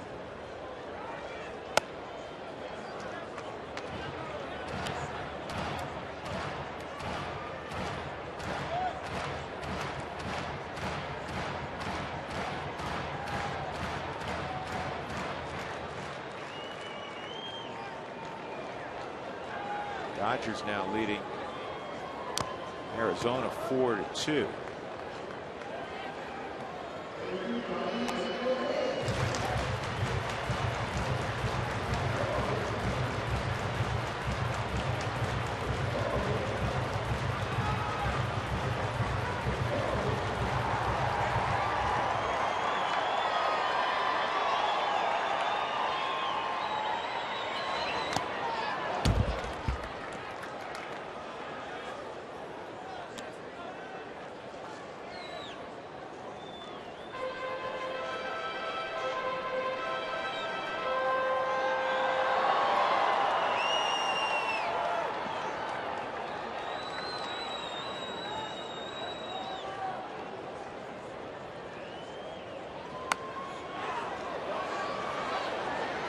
Zimmerman made all 3 plays in the 8th inning. Rockies go quietly. They trail 5-1 as we go to the 9th.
Southwest Airlines. Find our fares online only at southwest.com. And by Ram Trucks, Guts, Glory, Ram. Not much happening offensively for the Rockies tonight at Coors Field. They trail 5-1. As we check in with Jenny Kavanaugh at center field. Jenny? Hey, Drew, you mentioned it. Quite a lack of offense for the Colorado Rockies tonight. We're going to be talking about the unfriendly skies they were flying in. 10 balls hit in the air against Ollendorfer and only 1 landed. Of course, that was Cargo's big triple. We'll also talk about the free pass. The Rockies handed that out tonight. 6 walks for the Nationals. That ties their season high, and we all know the formula. A lot of walks will eventually turn into runs. Plus, we'll talk about goodbye to EY. Eric Young Jr., as we've mentioned throughout the course of the broadcast, designated for assignment today. We'll hear from the front office on the departure of one of the Rockies' most famous last names in franchise history. Drew? All right, Jenny, and right now, just as a warm-up for, you're going to be doing some highlights later on. Yeah. I want you to describe what you see here on your screen. Okay. Oh, yes. I see myself really concentrating on keeping that chin up because every time I looked down, I went straight down with it. Your teeth look like they're chattering. Was it cold in there? You have to breathe through your mouth, Drew. I see. That's just embarrassing. Thank you so much. I didn't roll the video. They did in the truck. Yeah, we'll take Mike Fox for that one. Appreciate it. I had nothing to do with it, and I did not want to partake, but they forced me. I'm going to have to call false on that one. It's good you called false and not something else. Manuel Corpus is on, throwing the 9th inning for the Rockies, trailing by 4 runs. Corpus in the ball game yesterday, a solid inning. And a 1-strike count on Denard Span, who's 0 for 4.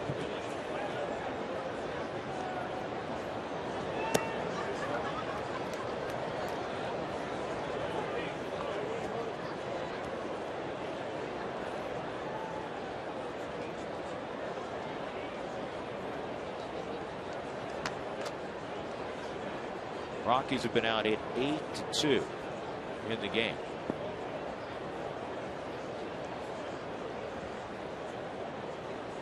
Seems to always work that way. A guy makes an emergency start, called up from AAA. In the case of today's starter for the Nationals, I mean, Ross Ollendorf's had plenty of starts in the big leagues. He's had some decent seasons in the big leagues, and he threw one of the better games he's thrown in a long time. 6 innings, 1 run, and 2 hits.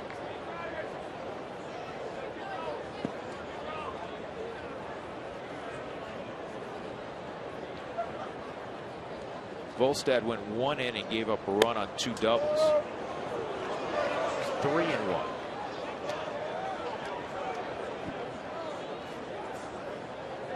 Pretty good pitch there, huh? Right in the middle there, on and off the plate.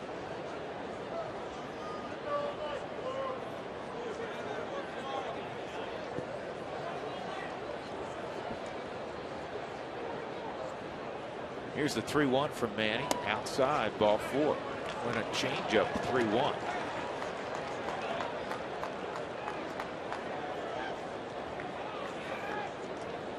That'll bring up Roger Bernardino. Want the latest updates from Root Sports? Text alerts to 720-720 and receive text message updates all season long.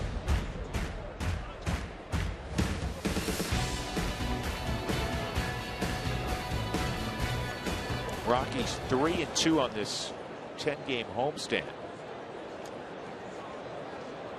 Phillies are in over the weekend. Could be 2. Got to hustle. Bernardino can run. And the Rockies turn it over. 4-6-3. Thought the arm of Tulowitzki, that didn't get turned. I mean, a very quick exchange from Johnny Herrera and a perfect feed to Tulowitzki. But when you watch this ball, 2 hops right at it, and then you're going to see that Spence is going to kind of peel off. But because of that speed of Bernardino, you've got to get rid of it in a hurry. Watch Johnny's footwork. Quick rotation, snap throw, chest high to Tulowitzki, and right on the money to help.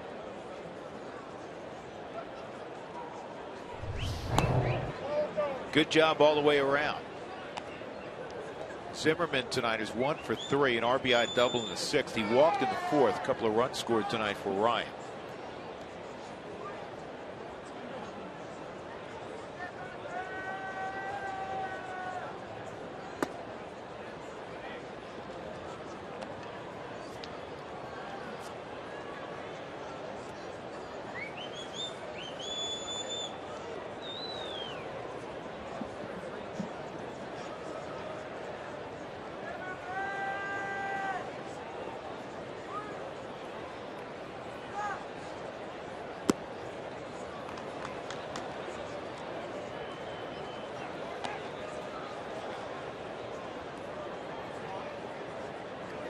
Corpus was primarily a hard sinker ball guy that threw the ball in the mid-90s, and then after surgery, typically will have the fastball in the 88 to 91 range. Still has the sinker to go with it. Slider right behind it. Got a 3-0 count here. Shook off the fastball in, went slider away, and it's a walk. Second walk of the inning. That'll bring up Worth. But and you look at pitches thrown right now, 10 total, 8 balls, 2 strikes. That's typically not Manny Corpus.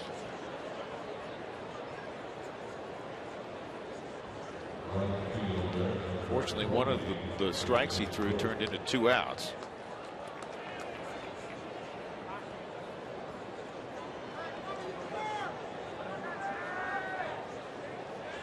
Rockies have produced 2 hits or less in a game just twice this year. They were back-to-back days. Shelby Miller's 1-hitter, and then Adam Wainwright the next day, the 2-hitter. And then, of course, Jorge De La Rosa returned the favor on Sunday in St. Louis. Rockies have been held to 2 hits. Yeah, 5-1. Last night they had 14 hits and 8 runs and 3 bombs.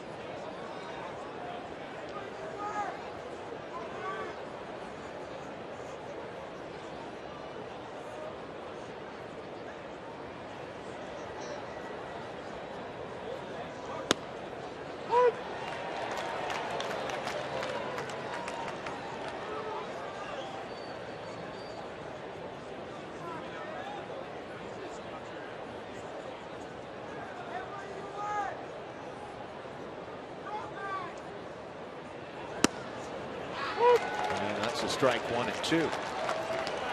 Now the Rockies will need a big rally in the 9th inning. They'll have Herrera, Gonzalez, Tulowitzki. They'll need others.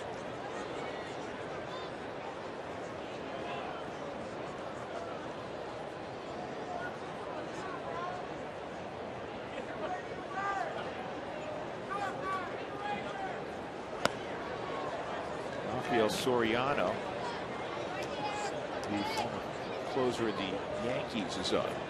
Or, excuse me, the former setup man with the Yankees. Well, he closed last year when Mariano was hurt. Yeah. He did a good job, too. Looks like Cedeno's getting up also. Left-hander starting to play a little catch. 3-2. And he does not have the command he had last night. Pitched well last night, George. He pitched very well last night. Was pounding the zone, had the pace and rhythm of the game going well.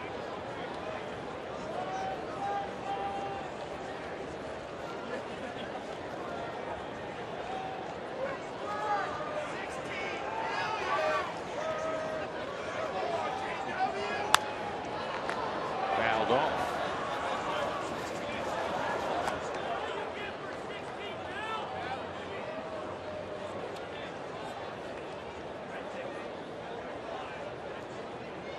Soriano led the American League last year with saves with 45. With Tampa, excuse me, in 2010. Nice pickup by Arenado. Are you kidding me? Nope, he's not. It's pretty good. You're not supposed to be able to do that and then just kind of pirouette and make it look this easy. That's silly stuff.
The ninth inning, and it'll be Rafael Soriano for the Nationals.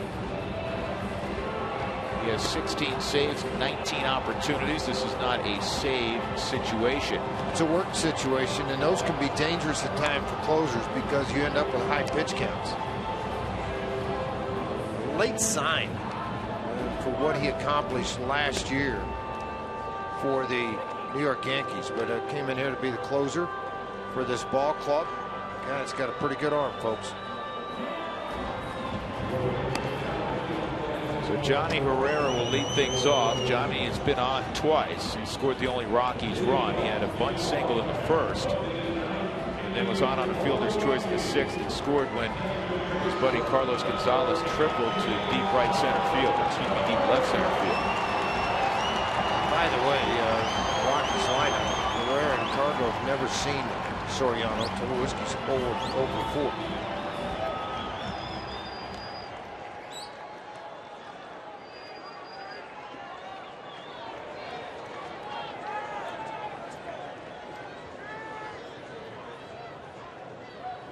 And the first pitch is outside, ball 1.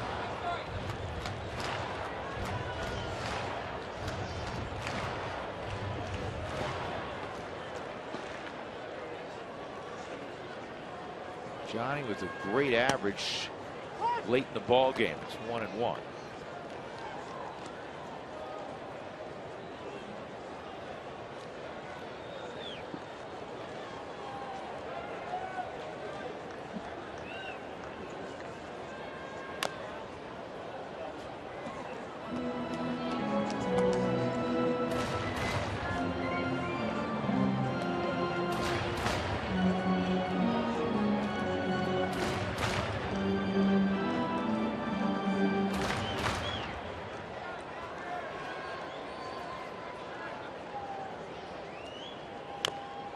And another pitch fouled off on the inner half.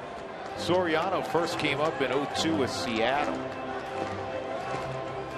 So with Atlanta, Tampa, and the Yankees, career ERA at 2.78 with 132 saves, 42 last year with the Yankees.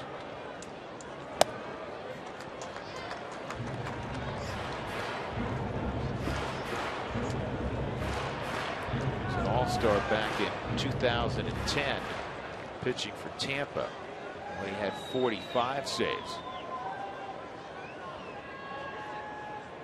Been a reliable guy. And that is a base knock to left. You just can't get Johnny out late in the ball game, can you? Tough to do, I tell you. He's one of those guys. He's just going to swing the bat well. Keeps that lower half so quiet. It's an upper half swing with his body. Hands, head stay right on it. Watch again. I mean, those bottom half of his legs don't move at all. That's a high fastball. And all he's doing is just using the upper body swing, keeping things calm and quiet.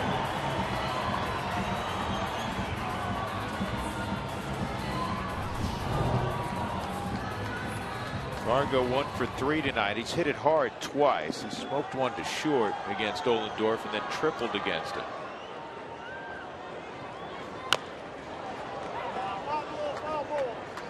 Bounced that one off his foot, it looked like.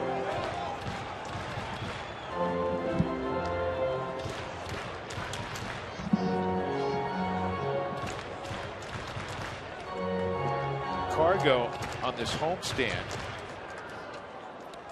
has just 5 hits in 27 at bats, 26 at bats, but he's made the most of them. 3 triples on a home run and 7 driven in. So battling his swing a little bit the last few days. Most guys would love to battle their swing and still produce the way he has. Yeah, no kidding. But that's what makes him good. He's a perfectionist. Kind of like Todd Helton. Asking for that breaking ball, put it down in the dirt. He did just that. Tip. Tulowitzki on deck. Troy.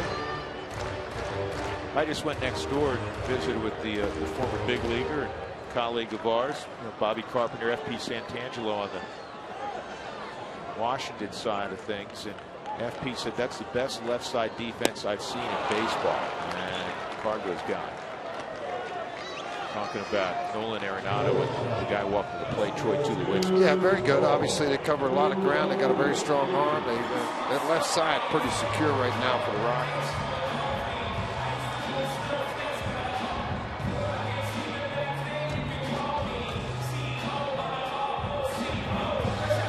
Troy tonight, deep fly ball to center field, a strikeout, and another fly ball to center field.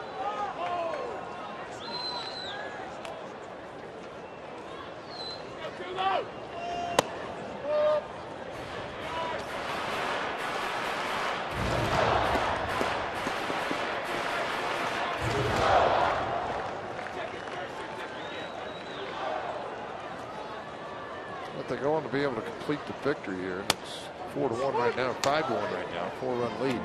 Last time Ohlendorf got a win was on August the 7th, 2012. I was San Diego.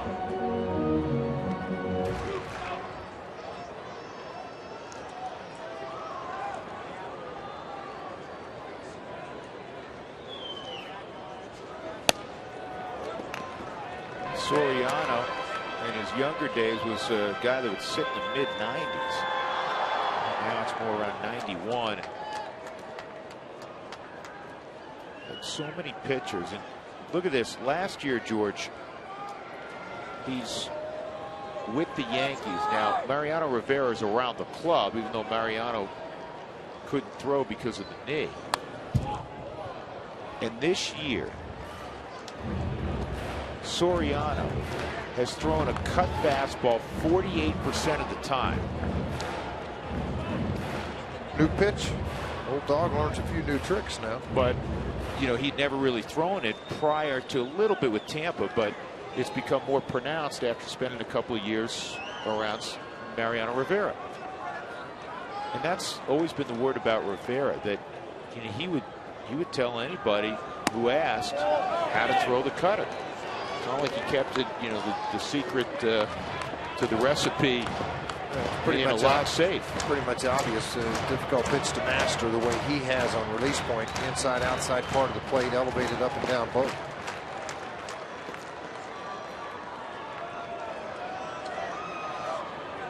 Johnny at first, 1 out, 3-2 on Troy.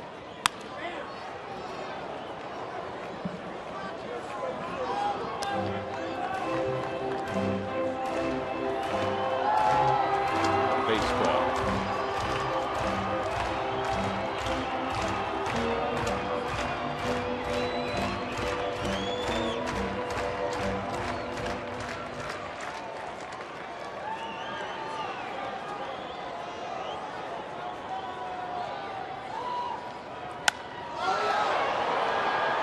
Lifted to center field, fairly deep. Span is there.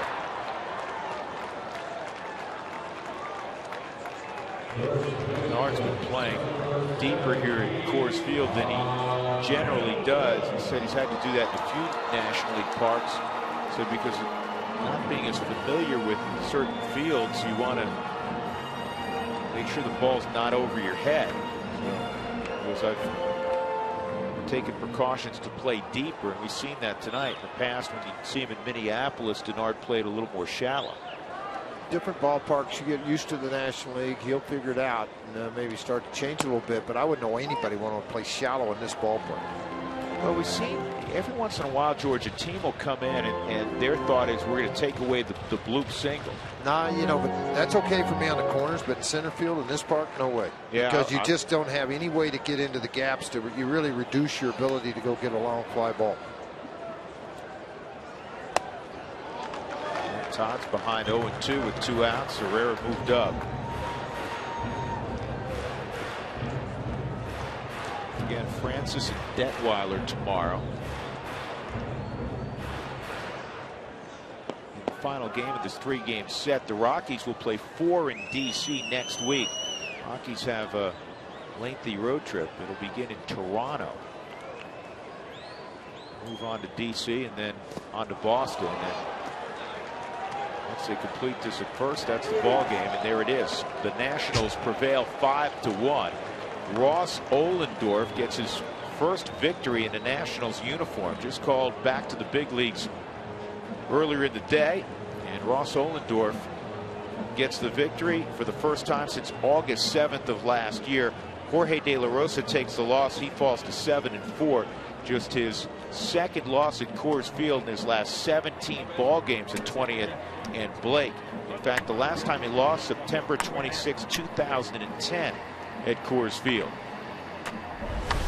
Tonight's Jimmy John's Freaky Fast Delivery. The game is brought to you by Jimmy John's. Ross Ohlendorf with the old school windup kept the Rockies off balance.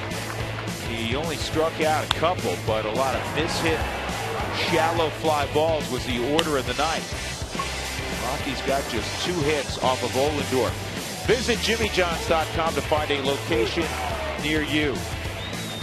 The Rockies 3-hit for just the 7th time this year. 3 hits or less for the 7th time this year in falling 5-1. We invite you to stick around. The Toyota postgame show is next.